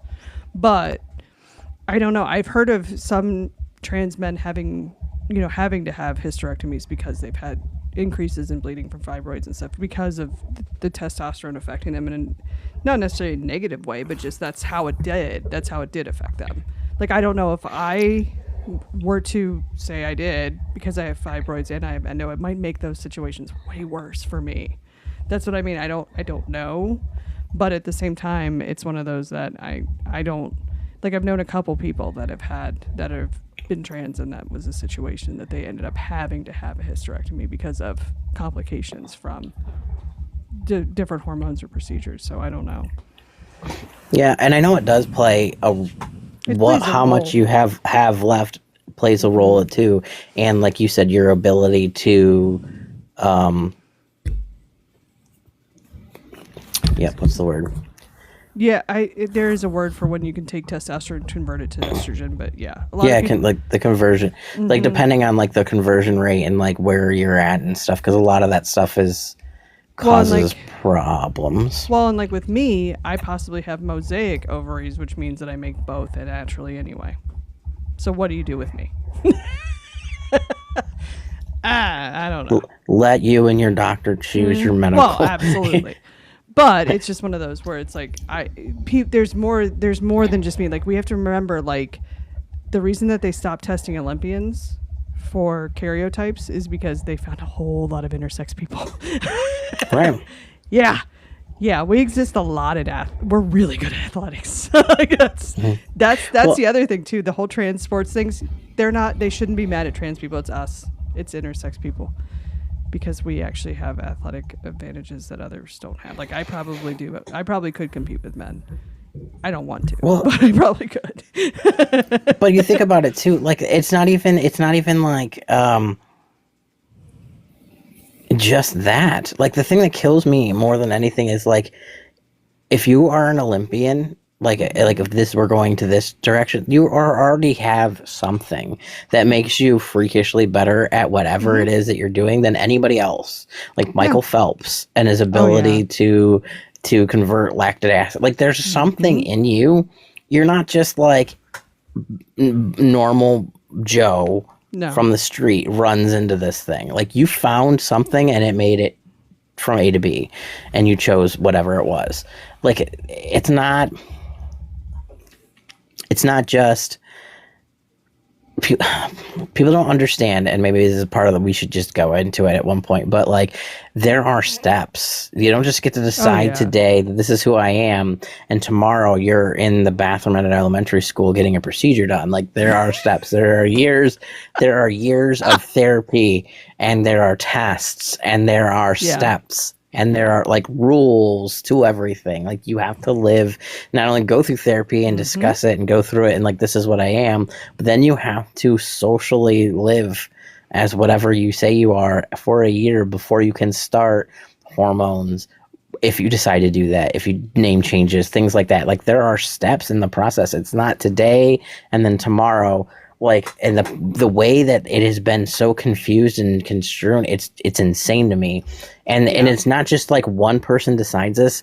There's literally a psychological study and a group of people, and it is part of like there's a rules. There's the W path. I don't remember all what it stands for anymore.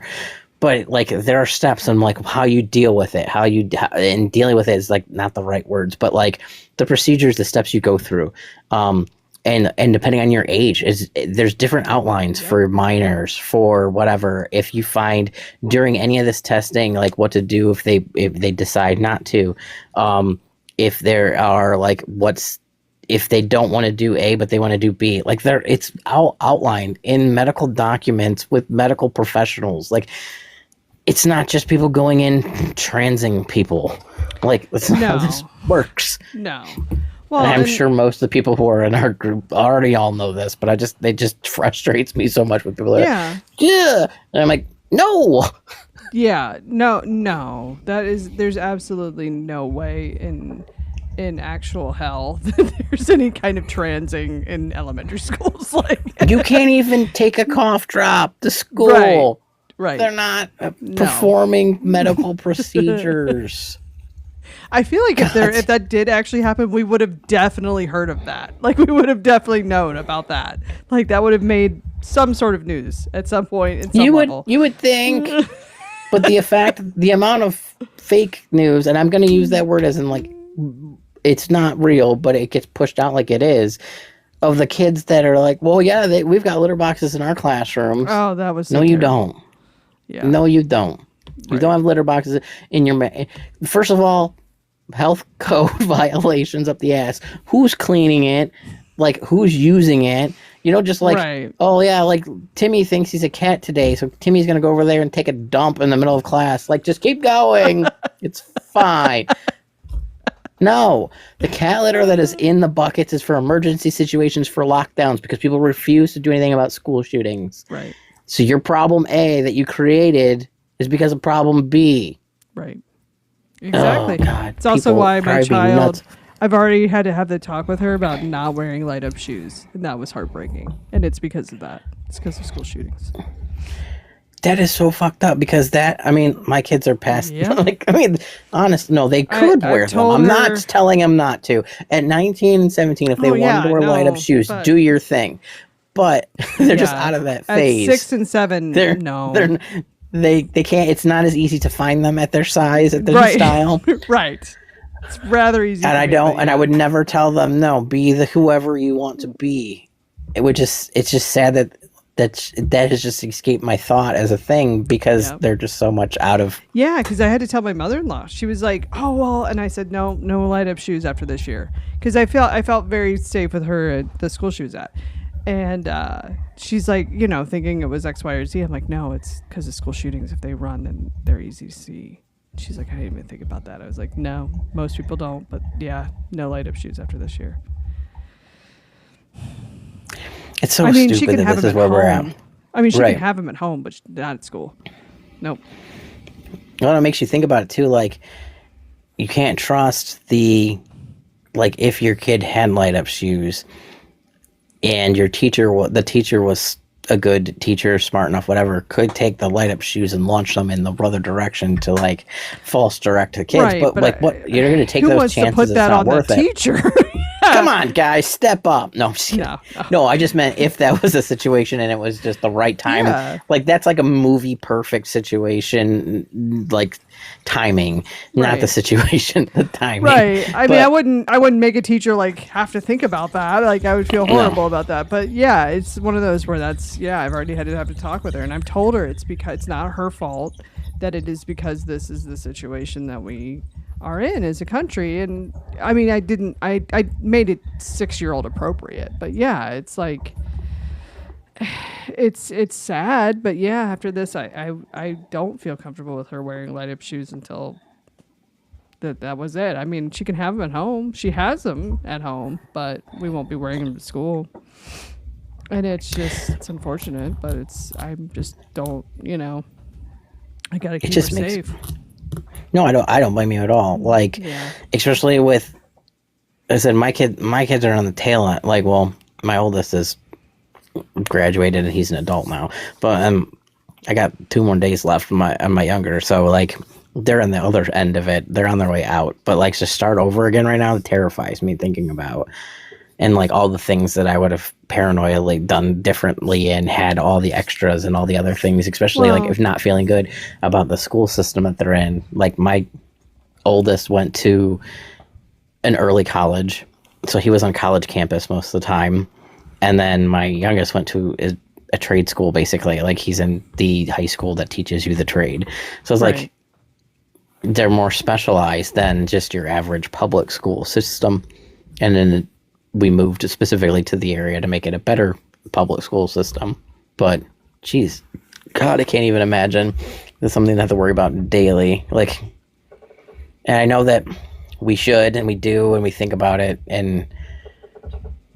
But to be, I don't know, it's just so sad. I just remember Columbine like it was yesterday. Still. Yeah. Well, I was. And to think about it 100 times, a junior. million times it's happened since then. I know. I was a junior in high school when Columbine happened. Yeah. I was the age of the Columbine kids. Yeah. It's one of those where I thought by now we wouldn't have to. It's devastating. It's one of those things it should have it happened one time. It should have been okay, we got to do different. Yeah. Something. Well, and anything. There's nothing that's been changed since then except for Alice drills.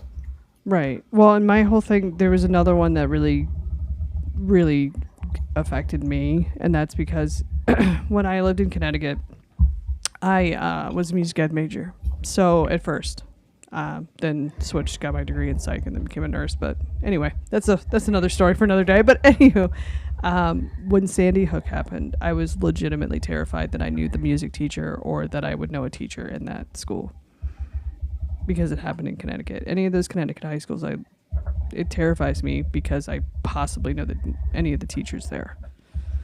And those are my college friends.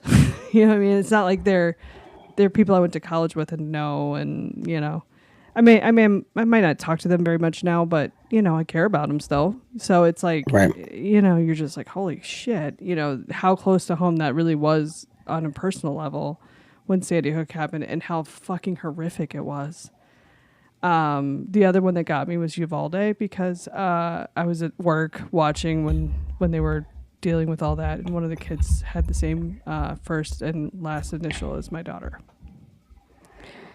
So that was a little, I was like, whoa, obviously not the same last name, but the same, same first name and last initial, and I was at work like, oh god, like crying and shit, watching them discuss it, and then just seeing, because they had like little crosses or whatever in the school, in the schoolyard or whatever. One of them had basically the kids' names on them, and I was like, holy fuck, that's my kid's name. I mean, it's not her, but it was still the same name as she has. It's just so fucked up, like, that we just continuously let this happen. Like, that's what bothers me so bad, is like, like, well, and like, here's the other thing. I was going to say, is that now we're actually at the tyrannical government part, and where's the dudes that were like, into the whole gun thing? Where are they? Mm-hmm. We're here now, so can we start? They've joined ICE. Yeah, I know. I'm just saying. No, 100%. No, I agree with that. I just made a post a couple days ago. I was talking about like chivalry. Like, we grew up, and like everyone talks about like wanting to go back to like the good old days.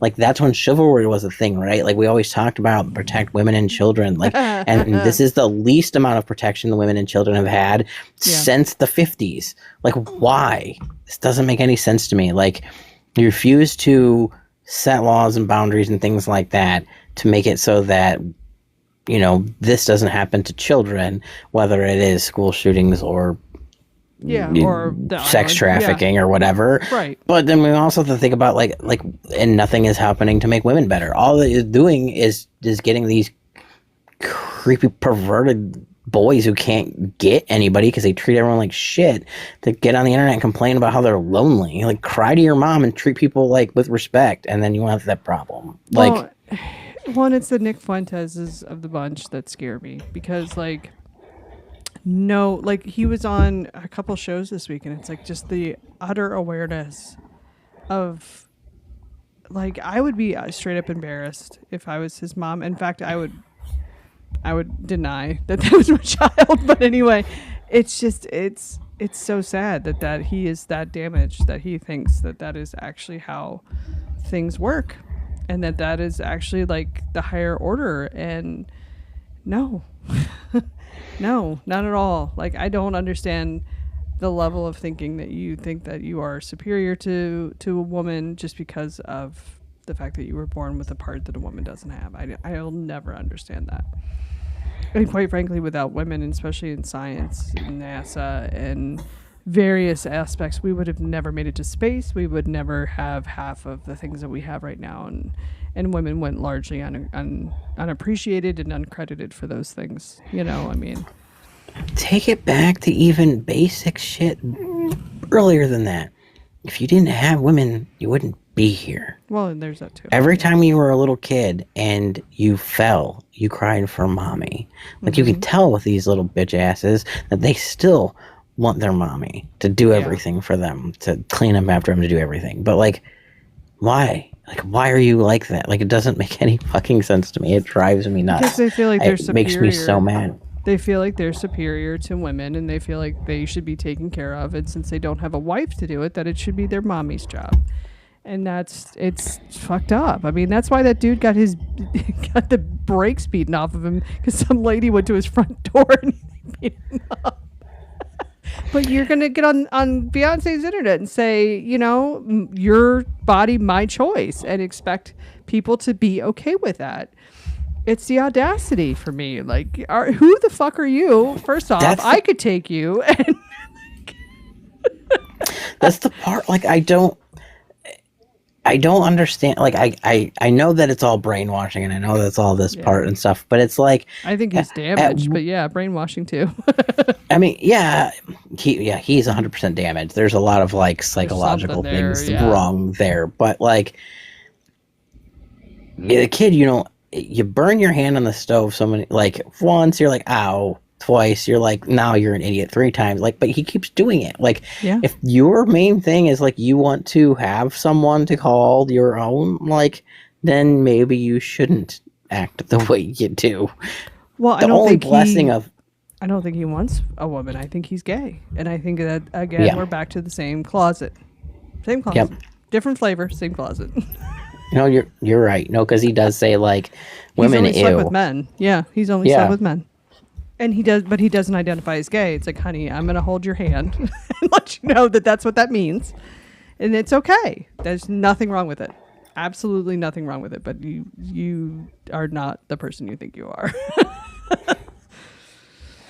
I just don't. I mean, maybe it's me, and I think there's two groups of guys in that age group that dress the way that they do. One is like they're on their way to Harvard or Stanford, and the other are them. Yep. And it's like, we know which one you are. Yeah. I don't trust you. I don't trust you, and you're way smarter than me. I'm not going to cross you. Like, right. No, I think the only blessing, though, to like loop back around is the fact that even he is telling his base not to vote. Yep. So I don't think they're going to vote. I think Donald is counting his eggs before they have hatched. And yeah, for sure. Yeah.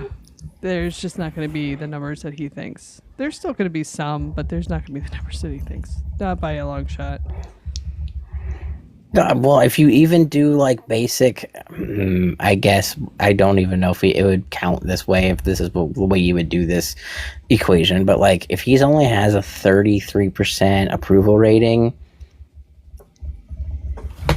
and only like not even if you go to like an average election cycle, and we're not talking about presidential, we're talking about everybody else, right? I think it's more than half, but I feel like maybe 70% of the pie. You have to do that, but like the average people vote. Like unless it's presidential, a lot of people don't vote. Yeah, I didn't so vote you think today. I should have, but I didn't have time. I know. I feel bad, but at the same time, I mean, it's a primary. You were at work all day. Yeah, that's why. If it's a primary, I'm not going to vote early. If it's the actual election, I'm looking up the results, by the way. But if it's an actual election, then yeah, I'll vote. I'll go out of my way, or I'll vote early. But primaries, right. I'm just going to pretty much vote for the Democrat anyway. So there were a few in our area that were fighting, so like it was get in and get the right one, you know. Yeah. No, yeah, I just I don't know. If you think about, so like go back to like November, if like 70% of people, only 70% of people who vote for non-presidential elections, I'm not even call it like primaries, but like non-presidential elections, then 30% of his base approves him and the people around him. So like, what is your percent chance of winning, even if you do gerrymander the hell out of everything? You know what I mean? Like, yeah, I don't know. I still don't think he's going to win, because honest to God, I think he's got it. People are pissed. Like, I don't care who you are. If nobody can pay as much as what gas is going to cost by the time we get to November. Nobody's going to vote. You know what I mean? Like, they're going to look at the policies. They're going to realize that, I mean, even the most hardened of MAGA is going to feel the pinch of this. There's just no other way around it. I think honestly, him speedballing to the end of it. Sherrod Brown has won the Democratic primary for the Senate. Good. Vivek has won the GOP nomination for that. I mean, governor. Was anybody running against Vivek? I think so. As far as Republicans go, I wasn't sure. I'm looking to see if Amy Acton won the GOP or the.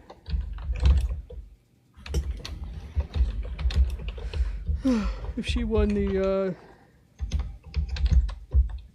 the nominee.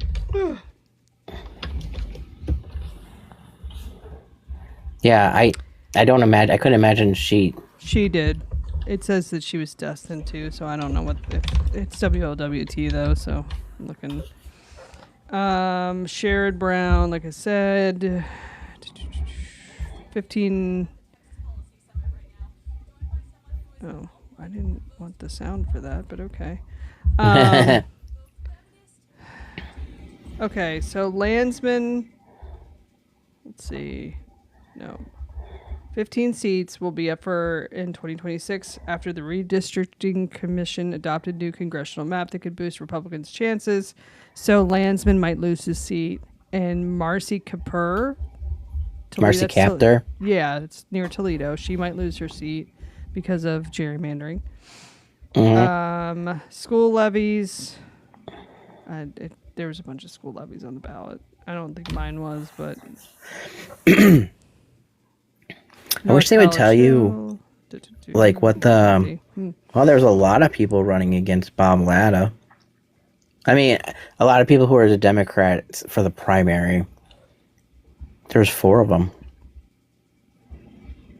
Well, I think Amy Acton won for governor. Yeah, she did.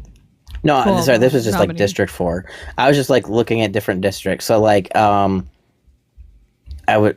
specifically, Jim Jordan was uncontested, but also so was his the Democrat for that.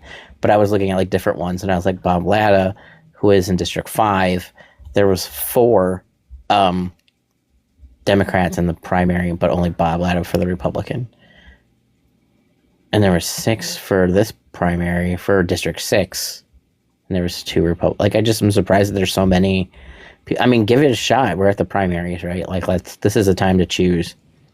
Yeah. Marcy Kaptur was uncontested as far as a Democrat, but there was liberals, or there was libertarians that were going for that. Yeah. My spouse is a libertarian. Don't get me started on that. I've tried to explain. I can't get a horse to drink. You know, you can lead the horse to water. You can't make it drink. That's where I live. But I mean, so Josh Williams, who was running against Marcy Kaptur. Was that the dude that was he such lost. Well, I mean, Derek Marin is the one who's already there, but Josh Williams is the guy from Sylvania that keeps writing the bills. Yeah, the one that's for like the bathroom ban and stuff. Yeah, yeah. But he didn't make that. He didn't win the primary. So, well, there you go. That's what I mean. I think people are done with the hate part of it. I really do. I feel like even MAGA is getting tired of that, because I think they're seeing that it's just there's only so many people that you can hate before you're the hated one. I think they're finally figuring that out. It's taken them a minute. I'll give them that, but I think they're finally figuring it out, and they're finally feeling like I don't think that I feel like there's a lot of them that truly did not think that this is going to happen, and they did not vote for this. Like, I do, when they say I didn't vote for this, I really do think that that's what they, with their whole chest, think. We might feel differently about that, and we're not wrong, but at the same time, I think they genuinely feel like they didn't want any of this stuff, which is something. I mean, I feel like he's kind of gone way off the rails even by their standards, which says a lot. I don't know. Allison Russo beat Brian Hambly for Secretary of State. Did I read that wrong? Is she Democrat, Republican? I don't remember.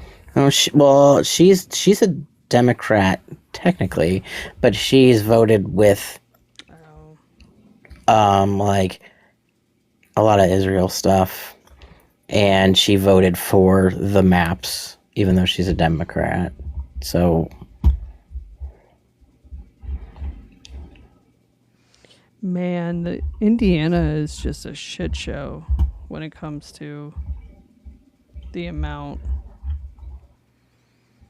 of Republicans. But they're a whole different ball of wax over there. It's one thing. Indiana is, whoo, you cross that border and shit gets real. Real sketchy. You're not lying. Oh my God. Like, that's the one thing, like don't get me wrong, like I think Ohio is a swamp, but Indiana has its own problems.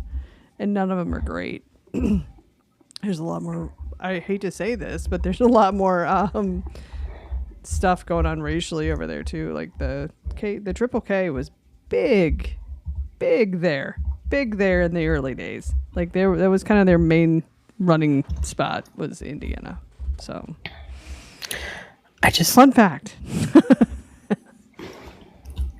Yeah, I was just looking for better numbers to kind of go off of, because everything is saying Amy was uncontested, so they're not giving you numbers to like say that. Oh, yeah. Like what her numbers were versus his, but it's like so like I'm trying to find. Well, they're probably doing that for a reason, because they want to boost Vivek's ego, because he's good buddies with JD. That's why JD named his kid Vivek. Ew. Yeah, that's so gross and creepy. Like, I'm not gonna lie. I'm trying to, like, where are you at? Yeah, because JD's kids' names are kind of out there. Yeah. I was trying to find. Come on, you're smarter than this. I mean, I guess it doesn't matter for the people who don't live here, but I was, like, looking at, like, Cleveland and stuff to, like, see. Well, I mean, I'm going to be for real. Vivek is not popular here. And Vivek is from Cincinnati. And that says a lot right there. Kind of like JD. What county are you? Like, what county? Cincinnati Hamilton. is Lawrence? Hamilton. Yep. Hamilton, Butler, Warren, and Claremont. Yeah, according to this, there's 88.3% voted for him in Hamilton County. But only 39% of the votes are in, but they're not counting, like, her votes at all. You know what I mean? So, like, you're not seeing Amy's numbers. I'm sure We're just seeing that 28,981. Well, and that's not even head to head. That's just within his own party. So the numbers could be much, much, much more towards Amy for the actual. Well, that's why. Yeah, that's why I was just trying to, like, come on, guys. Like, I want to see the other numbers. I don't know. Okay, well, put it I in guess your little factor checky thingy. I was looking for, like, try to give. Okay, so, like, Sherrod Brown. Yeah. So what did I said? 15,000 for you. 33,500 voted for Sharon Brown out of Hamilton County. So, like, twice as much as Vivek. If that's giving you any answer.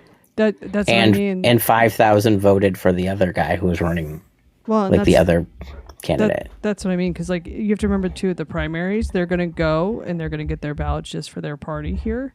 So, like, because I needed to explain that to my spouse, apparently. It was his first primary today, but he tends to lean to the right, but he also agrees hella problematic. So, especially with all the stuff that's coming out. So he decided to vote Libertarian, which I'm like, whatever. But you're going to see more of that. I'd be interested to see if you looked at the Libertarian versus the GOP from one cycle to the other, how many more went from GOP to Libertarian. Right. Because I think a lot more did. I think a lot of them did. Here's the problem, though. Like, they're not showing any Libertarians on any of these. Oh, they're not going to, because it's going to show that he got his ass handed to him. That's what it is. But that's also because, you know, I think it's going to be one of those where they're going to try to keep the news on the down low because they don't want Mr. POTUS there to get all his little panties in a wad. So, yeah. Unfortunately. Yeah. I was trying to find more than, like, one place where there was more than one person running. See, that's like a district. I don't want it to be a I wanted it to be something bigger. Well, and here's like Secretary of State or something. There's one other thing that we need to discuss about the swamp that we reside in, and that is we are poised to become Minneapolis 2.0.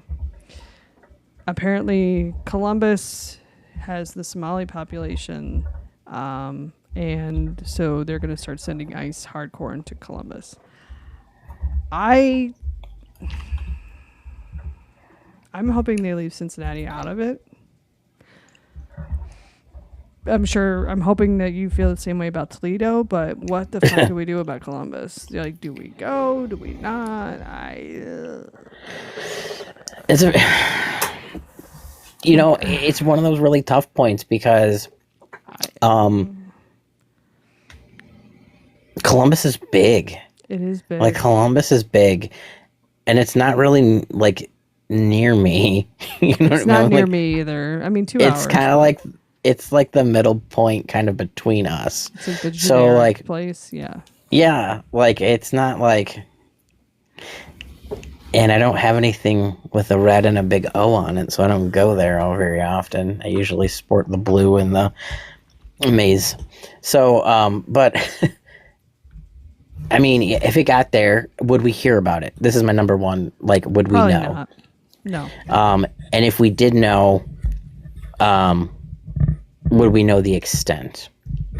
Would it be putting ourselves in a dangerous situation and the possibility of losing our job? Like, is this like the end all be all, or is this the whatever? Like, it's very different with like Minneapolis, and it's in your backyard, and you walk out the door and you're on your way to work. Like, if it happened in Cincinnati, you would be there, but you're driving 2 hours away to do something. Like, it changes kind of that aspect of things. And I'm not saying no, but I'm not saying I would want more information. And because it's not my ground, true, I don't feel as comfortable. Like, I would know where to, like, hey, if they're going this way, if they're at home, I would know, hey, if they're going down this road, I can go this way, and like loop around. Like, your ground, to stand your ground. It's not my home base. I'd get lost. Like, I have no sense of direction. I would run right into them. Well, and it's just one of those where it's like, I feel like people are going to be like, okay, so here's how I feel about that. Like, Columbus is a big metropolitan city, just kind of like Minneapolis, but here, when it was Springfield, I felt like it was something different because Springfield is such a small town. They might actually need people to come there to help them. You know what I mean? Little different situation. When you're talking about Columbus being the capital of Ohio, there's a lot of people that live there. But what I would say, if you live in Ohio, any of the major cities, it might not be a bad idea to throw some old cans of soup in your car. And if you're wondering why, it is because if the shit hits the fan, then you have a weapon that you can throw at a Yahtzee or at a, an agent of sorts that isn't, going to be, it's going to fly under the radar in your car. It's not going to be seen as a weapon. You got to bring soup for your family all the time. Right. I mean, it's just one of those things, like, that's the reality of the situation we live in, is that you have to kind of think a little bit ahead. And especially if they're in your state, because just because they're going to say that they're going to Columbus, I've seen DHS trucks around here and there, and it makes me a little nervous because I live in high, like, there's a bunch of Latino people that I live around. They're delightful people, but they're a little bit of a hey, you know what I mean? DHS is probably like, hey, let's go over there, because that's where all the, people that are minorities live. And it's just one of those where it makes me nervous in that aspect. But I also, like, here, if they're in my neighborhood, I'm gonna defend it. But I don't know if they're driving to, I'm kind of the same thought, is that driving 2 hours to defend somebody else's land. That's very Kyle Rittenhouse of me. I don't know. Right. That's where I don't want it to sound like I'm not willing to participate, but I also don't want to be like driving 2 hours away in an unknown space seems like that's where you're going to cause more problems. Now, if it became, if it's a tiny town, if we're different, but if we're doing a march, if we're doing something like that's very different, a very different conversation. But to just go there on a Tuesday to patrol, it doesn't feel like, it feels more counterproductive than productive when it could be helping out in other ways in different aspects. Now, and it's even weirder here because we see DHS kind of all the time because we are at the border. Well, like not too far away from the Ohio-Michigan border, but plus we also were we're 475, like 475 and 75 and 80, 90 hit in either direction. Like, it's a huge trafficking circle basically right by my house. Mm-hmm. I too grew up in a big trafficking circle. It's constantly being there's always sheriffs, DHS. I have seen Homeland Security more in my life than probably the average person, just from driving through the city. And we have the airport. There's the Toledo Express airport. There's also a quite a few, UPS has one. It used to be Bax Global. I don't know what the hell it is, but there's a lot of transport flights, and we have the water, and I'm right on the river. So we see it from and train stations. So train, by plane, by automobile. Here we go. And we're the mecca of problems here. And we have a lot of attitude and a lot of people causing lots of problems in general, just because the way it is, But so it's not. I would need to see more than one, and I need to leave my house. Like, that's my first thing. But I need to see more than one to think that it's going to be anything other than just a random day, just because of the way it is. And we've got, I don't know how to word it, like a little bit farther towards the countryside of maybe half an hour west. There are a lot of farmers that have undocumented workers in that work the fields. Like, we're Ohio, we're a huge corn and bean state. So there are a lot of farmers that have a lot of undocumented, and I wouldn't say a lot of them, and I can't tell you anybody's name, but I've heard, whatever. And I would think that would be more of a place they would go than in the city here, because we don't have like a huge anything in Toledo. You could burn it down, no one would notice. See, Cincinnati, you would, because Cincinnati's got so much history. Well, we're a whole different ball of wax. So for people that don't know, because they don't live in the swamp, Cincinnati is kind of like the oldest of the cities, and because I think it is. It's older than Cleveland, right? Yeah, I think it is. So, bottom line is that we were formed first because we were on the river. Shipping was a big thing, but also we have we're stuck in the 1890s. And I say that because our architecture is stuck in the 1890s / Art Deco. So we have a ton of historical buildings here. Most people don't know until they come visit and they say, "Oh, wow, this is fucking gorgeous." And we're like, "Yeah, we know." But the thing about it is that we've always, been a center of, we're a port, just the same. We're just a landlocked port. But we don't have the DHS coverage that you guys do, because we're not near a Great Lake and we're not near the border, even though technically they've made that a lot more accessible for DHS, but they haven't really been patrolling as much. But the thing about Cincinnati is that it's got a lot more culture than the rest of them. Like, there's nothing wrong with Columbus, Toledo, Akron. All of them are fine, but they're more generic Midwestern cities, where Cincinnati looks more like, I don't know, Brooklyn. it does give a very it looks like historic New York. city vibe than the rest. Like Cleveland. I've never been to Cleveland, but I call it the mistake by the lake. However, I love the tourism videos. That's kind of where I was going with that. Yeah, I love those. It's kind of like that here, where it's like, here's where it's supposed to be touristy. Don't go there. Go here. There's a mall, and hang out there. Like, that's kind of the way it is in Cleveland area. Like, there's a lot of broke down. Like, there's a lot of cool things to see. I mean, if you're big into the area, whatever, there's the Rock and Roll Hall of Fame, and that's the only thing I can think of right this second. But have you seen those tourism videos that somebody made? Oh my god! The river that catches on fire. Yeah, I mean, the problem is none of them are wrong. Like, they're great. Who was the comedian? Somebody just recently came to Toledo. I gotta find it. See if I can. And they just made something. But here, I'll just.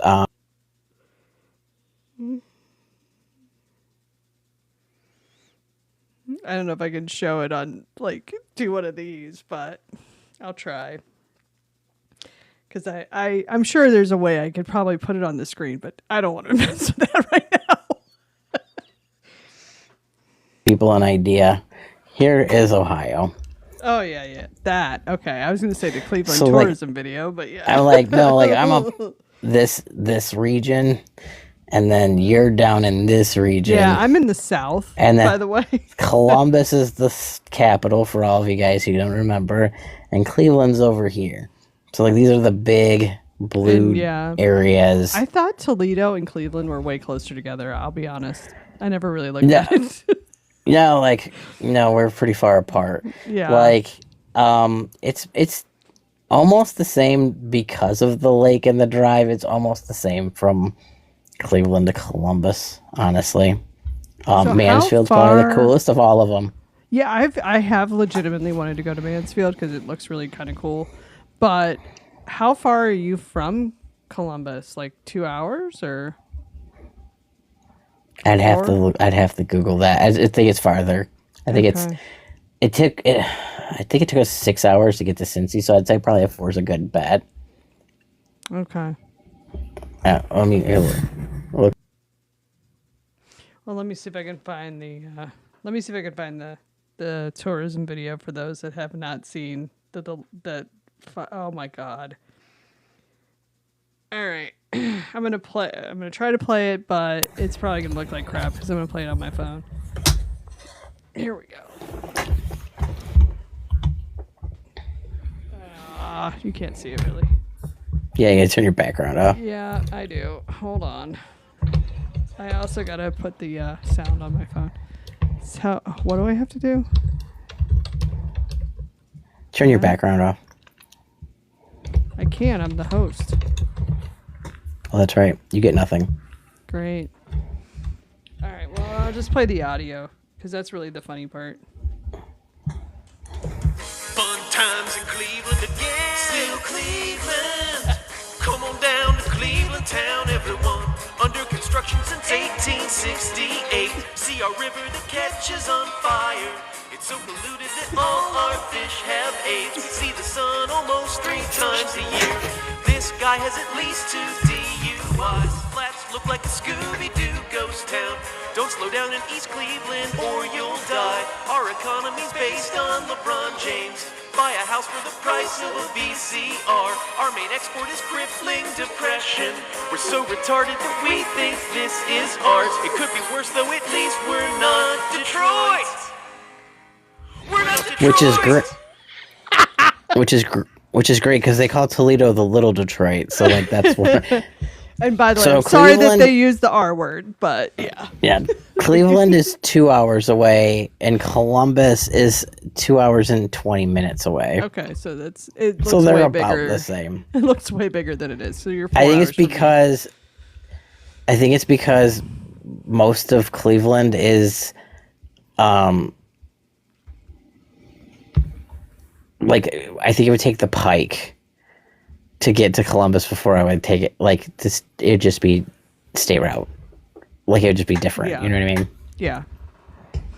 Yeah, it's like getting higher speeds, and I would go faster. I would speed more to Columbus than to Cleveland. Oh, and getting into Cleveland and like the traffic. Oh my god, it's horrible. Oh, is it? See, I've never been because there's really never been a reason for me to go to Cleveland. I mean, I've been to Columbus a few times, but I mean, it's just another generic capital city. There's really nothing. You know, like they have COSI. That's cool, but yeah, I was like, it's very like Indianapolis-y to me. We have COSI at my house. At my house, not my house, but we have it. I wish I could get you like a really good picture of like what it looks like when you come off the E-way ramp into Cleveland. It's like where they all merge, and they're not going to show you that on the internet. I was really hoping for one, but like it's like 4 lanes this way, 4 lanes this way, and 4 lanes in the middle, and they all kind of go like it looks. Oh my god, it's one of those moments where it's like I don't want to. I'm going to go around. That's like Indianapolis when we're 465 and then like 70 or 80 all merge at the same. It's like if you're going to the airport, you have to go. Yeah. Oh my god, that's a nightmare. Like there's like flyovers for flyovers. Like, although downtown Cincinnati is starting to look like that once you get outside of into like Camp Washington, like outside of what is it? When you're heading like by the viaduct, which is falling down, by the way. Yay. Anyway, so that's the problem with historical stuff. It falls apart. But anyway, they're starting to build like different flyovers to like Cincinnati State and like other stuff. It's starting to look a little crazy down there. I'm like, wow. Every time I go down that way, I'm like, oh my God, like look at that. That's a new bridge. Like, like, oh wow, it's up there. All right. I mean, at least it's prettier than. It is. Well, and Cincinnati's just got so much culture that's so different. I think the experience of growing up in Cincinnati versus the rest of Ohio is so vastly different, and that's just because like we have the cultural stuff here, and like the Underground Railroad was here. You know what I mean? Like we were like across that is you know was Kentucky, which was not free. You know what I mean? So it just happens to be, it's kind of like Boston where all this history kind of happened. In Cincinnati, it's like history, but it's history for everyday people. It's not, you know, you don't have to be descended from a founding father to appreciate it. It's just regular people. It makes me want to, I talk shit about Toledo really bad, but like, there are a lot of pretty cool things down here, but I was just looking at the picture of like your skyline. Mm-hmm. Because they have that really pretty picture, like oh look at us, and I was like, I wonder if we still have one because we've got that cool bridge and all that other stuff too. But I don't know if I'll be able to find one that's pretty decent right now. But it's like we've got a picture that's like that could look just as cool, but it's. But then you have Cleveland that's like 2 buildings, and you're like, what the fuck? Like since Cincinnati, man, you drive from the airport up through the cut in the hill from Kentucky. It is gorgeous at night. When you come around that bend and you just see Cincinnati, it's legitimately pretty. Like people have no idea. Cincinnati is gorgeous. Like that's the thing that they just think we're flyover.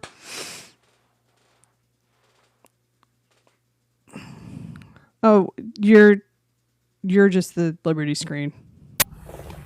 Oh, there, hey. How's that? Oh, that's not bad. Yeah, that's pretty. Yeah, it looks cool, and then like we've got like the this bridge over here, and I was trying to like we have a nice new one that's like all lit up and shit, and then they do different things for whatever. Yeah, like they make these pictures make it look really cool. Like look at the skyline projects and no, that's like that is we pretty, look almost as good as you, but like I shouldn't really talk look shit. Better like than my Cleveland, wife, though. My wife works downtown, and it's not bad. Like yeah. Yeah,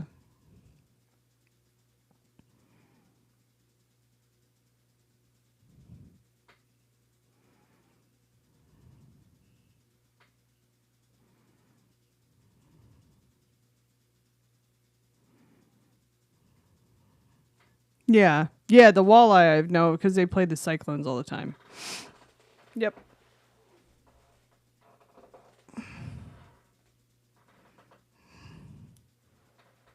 walk over. It's like a couple blocks. Oops. The fact checker. Why? Oh, because it's on my face. But I mean, I could show it to you. But yeah. Oh yeah, we should tell people we have a fact checker. We do. We do. It's pretty cool. It's pretty cool. Yeah. Especially if we can get it working for actual election night, that would be. Well, right now, or debates. If I can kind of show you. Let me try to like wiggle things a little bit here. I just need to like pull up a YouTube video.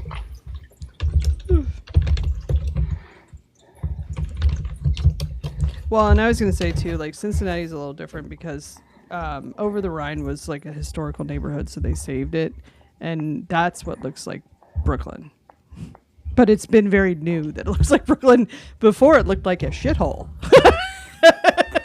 Because the buildings were falling apart. It looked like a giant case of tetanus waiting to happen. So it's been very new that it looks very nice. But it wasn't always the case. I was trying to find like a video of something like that would...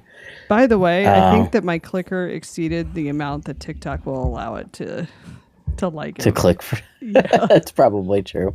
Yeah, because I think we're stuck at 40K. I mean, I've done worse. But you know, one of these is worth it. Although I feel like that might it might become a problem at some point, but whatever. Okay. So, like... Oh, wait. Hold on. Stop the video. So...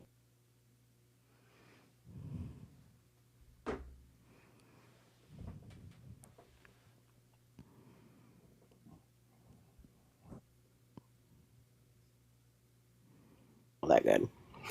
So right now I'm going to pull this video up right here of Marco Rubio.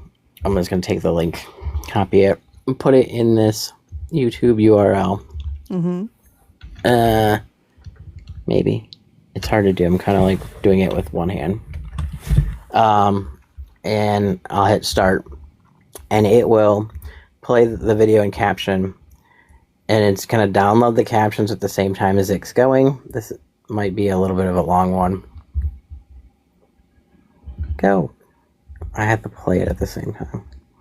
So it kind of goes, reads the captions, and then also reads the video. And then it will start. Unless it's locked already. Of course, as I'm doing this live, it's gonna Of course it's not going to work. lock up. It's not going to work. I'm not saying that because you did anything wrong. It's just because that's just how this goes. Because we can go live during the week any other time. Everything works just fine. We go live on Tuesday night and it's like, oh, no. Because I even checked TikTok Live Studio last night to make sure everything was still good to go. And immediately a problem. So I'm like, God dang it. Yeah. Oh, it's trying. It's downloading options right now. Processing the transcript. I had to turn on the closed caption because it's reading closed caption and listening at the same time.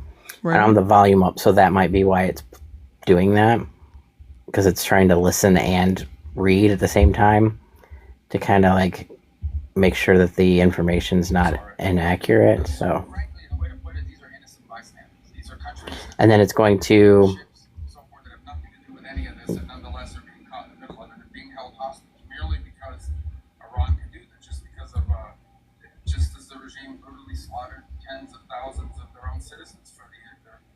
Yeah, I've tried it. And so they're sitting ducks. They're isolated. They're starving. They're vulnerable, and at least 10 sailors have already died as a result of civilian sailors. So already many nations, privately and some public. Oh, because it's playing through my It's playing through my monitor. So anyway, when it does, it'll give you sentences here. It'll read the transcript here. And then you can click on the claim and have it check the selected, and it will give you like a true or false fact check here. And it will give you your sources. So we can go live. I won't be able to play it through my speaker. I'll have to play it through the actual computer, so it processes the whole thing at the same time in loops, but it will play. But it also has like a manual tab. So the average voter rate for non-presidential elections, as we were asking earlier, is around 40 to 50. And Ballotpedia shows a variation from 29 to 53%. So it gives you a little bit of a fact check, but we'll be able to go live. There's a live mic option. I don't have the mic hooked up to my computer. It's hooked up to my phone, so it's not going to read that right now. But it'll go through all these things and show you, and then it'll fact check live in real time. So when we're doing debates or listening to all those things, we'll be able to fact check it live and give you accurate information from accurate numbers and accurate statements. So like things like they're eating dogs and cats, we'll be able to fact check live. Which will be good, because I feel like that's what needs to happen. You know what I mean? But also, I'm hoping by that point we have some idea, and we can put like another screen or do like a multi-guest and have just the fact checker on its own screen. That would be cool. Yeah, we'll be able to do that. We'll roll it into a different camera roll at that time, so we can read it and have it go. I'll work through some of those bugs, but this is beta test, like basically 1. And we got it at least I have it polling the transcript and reading and listening to the words at the same time. Mm-hmm. And it's more accurate now than it has been. So like, I had it literally on coding screen at one point, but this is the so far the best that I've come through. Baby steps though in the right direction, considering I've never coded before in my life. So that's amazing then. Because I would have no idea. Like, I mean, hell, I have so much trouble with just this and Substack. I'm like, oh God, what did I do? What did I do? You know. Yeah. So this is like the fun stuff that when I'm feeling a little insomniac and all that other stuff, what I'm working on. But like, so I have like the manual one that I can fact check live. It's basically like better than Google and better than AI because it goes through lots of databases at the same time and gives you multiple sources. So you can look through all those. Not just a web page, but like it gives you like, here's the fact and here's the sources. And then, like I said, and that version has like a research tab. So it will let me flag things that are like currently unknown. So like if there's something that's going on currently and there's like a debate about it, whether it's the dolphins, I'll use that as the example that Pete Hegseth said today that there are dolphins. Well, how did he word that? That the Iranians don't have dolphins, but he could not confirm or deny if we have dolphins that are kamikaze dolphins. Yes, kamikaze dolphins. Yeah, I was like, it's not sharks with laser beams, but it was something equally crazy. Yeah, according to what I was able to pull with the fact checker, the U.S. government military does have dolphins that are trained. They're trained to do things like find mines and track, but they're not kamikaze, so they don't have like bombs attached. And I was more worried about the dolphins if they were kamikaze dolphins. I'd be like, oh my God, did the dolphin consent to being a kamikaze? Yeah, I even like pressed it a little bit and like apparently there was like at one point there was like they would headbutt things and they were taught to like headbutt different things and like to like they said like inject a diver with something, but it was like no, because if they try to like put a needle on something it would do weird things or whatever, and like so it makes me wonder if they tried at one point, but this was back in the 70s. So initially Russia had this capability, and then when Russia no longer, like at one point Iran got them from Russia. So Iran currently has kamikaze dolphins. Russia has kamikaze dolphins that they got from, or Iran has them from Russia. Russia had them initially. We decided to develop something, and then as far as what we're allowed to know as civilians is we do have dolphins. They are in the military. They are actively bred for this, but they aren't specifically gone for like kamikazes. They have different meaning, different usages. So like I'll give you our program does not include training animals to carry explosives, attack ships, or conduct suicide missions. The roles are strictly defensive: mine detection, lost equipment recovery, and harbor protection. Well, that's all fair. I mean, okay. According to this, Iran has had the capabilities, but they've never used it to this point, like as documented as of today. Right. That's what we know. But yeah. But yeah, that it lets you dig on a lot of different sites at the same time, a lot of different open sources, the Wayback Machine, open government databases, statistic bases, news, outside, inside the U.S., NPRs, all those, and college databases. I would say, and educational databases. So it also does basically like a Google Scholar search too. And then there's different wording prompts that I have put in for different types of research questions if I'm doing the manual. So like if I'm asking it, like if you ask ChatGPT a question, but you don't open-end the question, or even if you Google it, if you don't open-end the question enough, or if you leave it too open, it gives you whatever answer it wants. But if you're very specific, like I need go on Google Scholar and say I need a scholarly article between blah blah blah blah blah time specifically about this and this, it will give you the answer. Kind of the same idea with this, depending on what database you want it to pull up from. Right. But it's not like misleading, it's just narrowing down their search engine and narrowing down which levels of detection I want it to hunt through. Like, it doesn't make sense to necessarily look for U.S. statistics overseas, right? If there's a database that already has that listed, right? It might look in the U.S. and then the way back just to see if they're consistent. So just building program, but yeah, all the fun stuff Insomnia does for you. But it's always been my personal dream to build this, make sure it's good, so that we can go live. It's always been something that I thought that it should be not something that I own and control. It should be something that's mandatory for elections, period, for transparency. And my thought was, it's not about dates. It's not about like so-and-so said 1947 and it was actually 1949.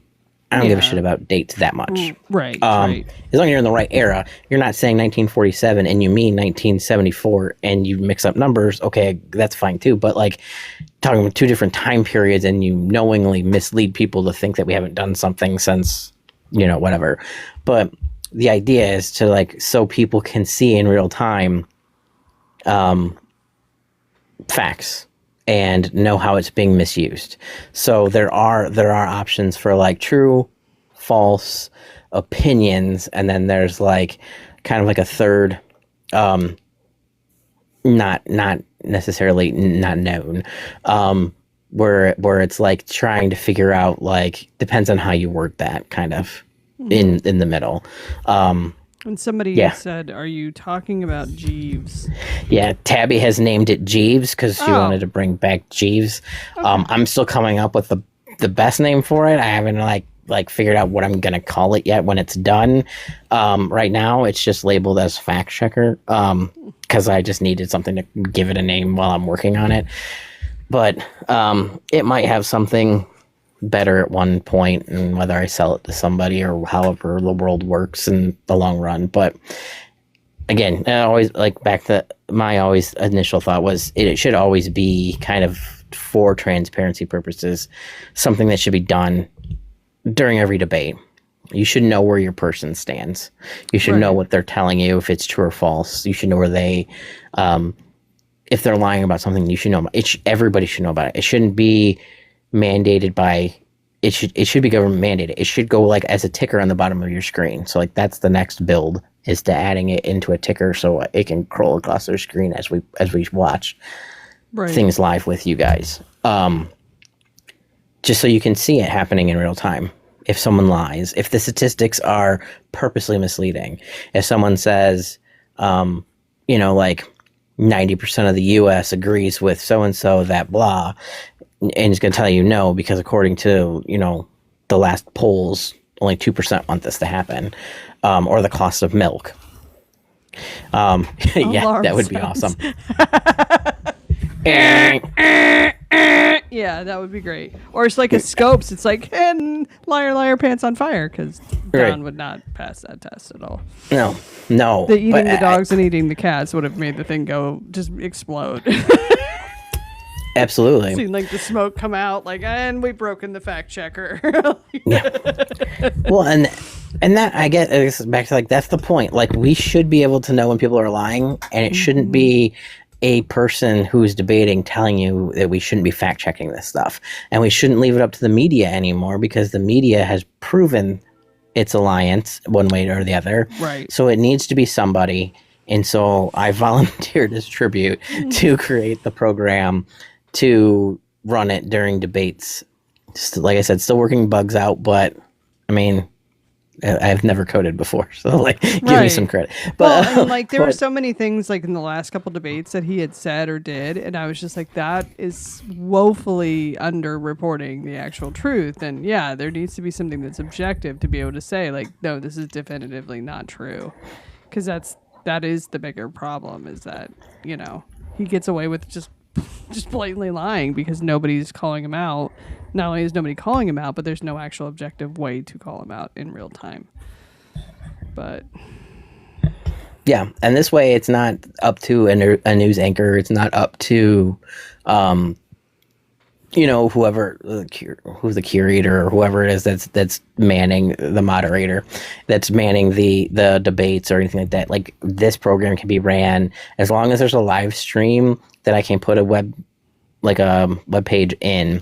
I can throw it in. It could do whatever. So like if it's news live, if it's on YouTube live, even if it's an old video on YouTube, I can pull it up and do it, but just so that you can see it. So like if it's a debate, if it's a press conference, if it's anything, you can see those facts live come through. Right now, currently, they're a little bit more manual because it's reading. You think about the way normal people have full conversations and sentences. They're not speaking in so-and-so said blank on Tuesday, where you can simply see where the beginning and the end of a sentence is and know what the subject is. So right now I can choose lines of the sentence structure through the transcription. And so like if you pause or you change in the mid, you can pick the sentence to fact check. So building that a little bit further out for the future, but that's cool, getting there. though. Yeah. I mean, it'll be helpful on, you know, for not only debates, but just, you know, election. Said you night can too. Yeah, the whole bit. Yeah, because it'll be. you able to want. No, go ahead. No, I said you can pull up live numbers as they go. Be able to pull from all the databases at the same time.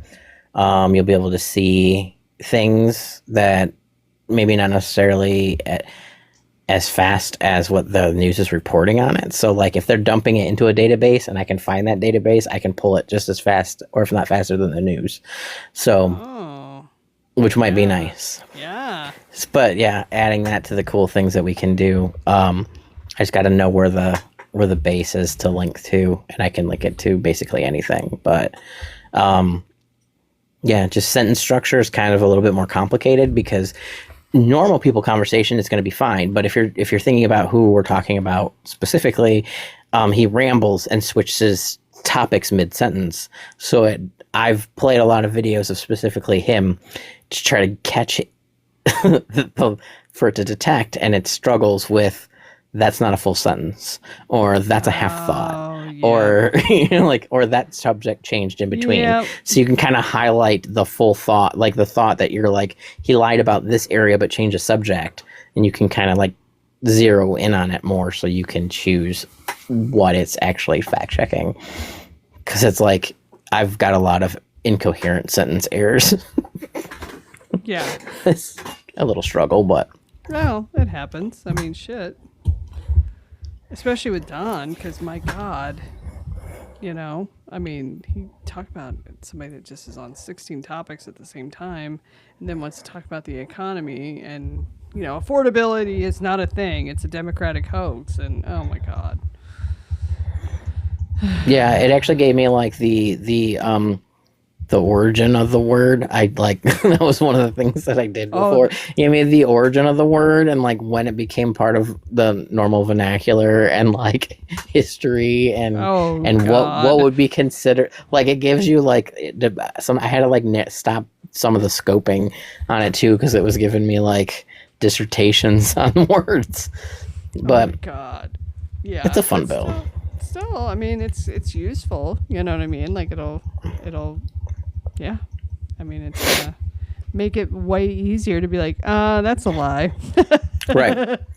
And that's the hope, dream, and prayer for it all. It's not for me, it's for everybody. Like, we need to be able to see them in real time, call them out in real time, or be able to at least have something that, like, you can show somebody, like, it shows you right here where he said this sentence, and it's not true. Right. and like debate it. It's a program. It's not like I programmed it to go through databases, not to have an opinion. Right. It's specifically not opinionated. Like if I put in there that I'm the coolest person in the world, it would tell me no. But you know, it's not going to be like some other program that's on a platform that will tell you whatever the owner wants to tell you. Right. Yeah, that's another one that I really hope that France keeps him occupied. Yeah, I'm. Where are we at with that? Do we know? I don't know. I mean, I don't. I can see if I can find out for next week, but I don't know. I mean, I know France they raided Twitter in France, so I'm hoping that. I think he'll be arrested internationally before here. So. It makes me wonder if it's going to be another one of those things where, like he did with Bibi, where he basically passed a law or executive order the first second he had and put a stop to it. Oh, because that sure. was like one of the things that he did. For those that don't know, almost like consecutively as the election went through, he won the election. The trial was for Bibi for the international crimes in the ICC court, and he was found guilty. And almost immediately, he passed a law and sanctions so that Bibi wouldn't be arrested in the U.S. at the same time. So look out for that with Elon and others. Or so, he'll pardon him. One of the two. if he can't pardon him for France, though. Well, but he can. I don't know. Either that or He would just sanction. He would just start like tariffing France or some shit just to be an asshole. Well, hopefully it's not a problem because hopefully he'll be pushing up the daisies. So.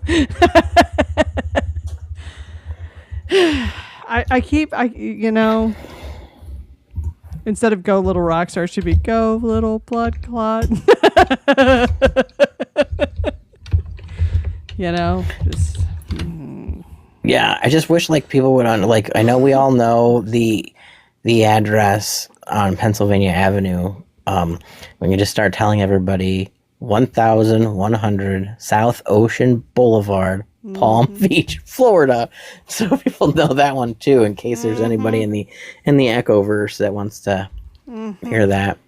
Well, I like how everybody's just like, it's right here. Get him, Yeah. get him. It reminds me like it's one of my favorite movies. You ever seen the Drop Dead Fred? No. What? If I did, it's probably been forever. So if I did.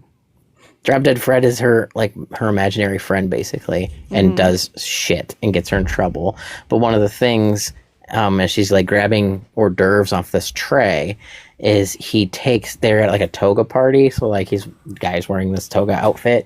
He takes the brooch off the guy as she's walking through with the hors d'oeuvre, so his toga falls off, and then grabs her arm and is holding her arm up, and she's like flailing this fucking hors d'oeuvre, and because he's like, oh, it was her with the whatever in her arm, but she's imaginary. So like this is all what you see in the movie is her, doing this.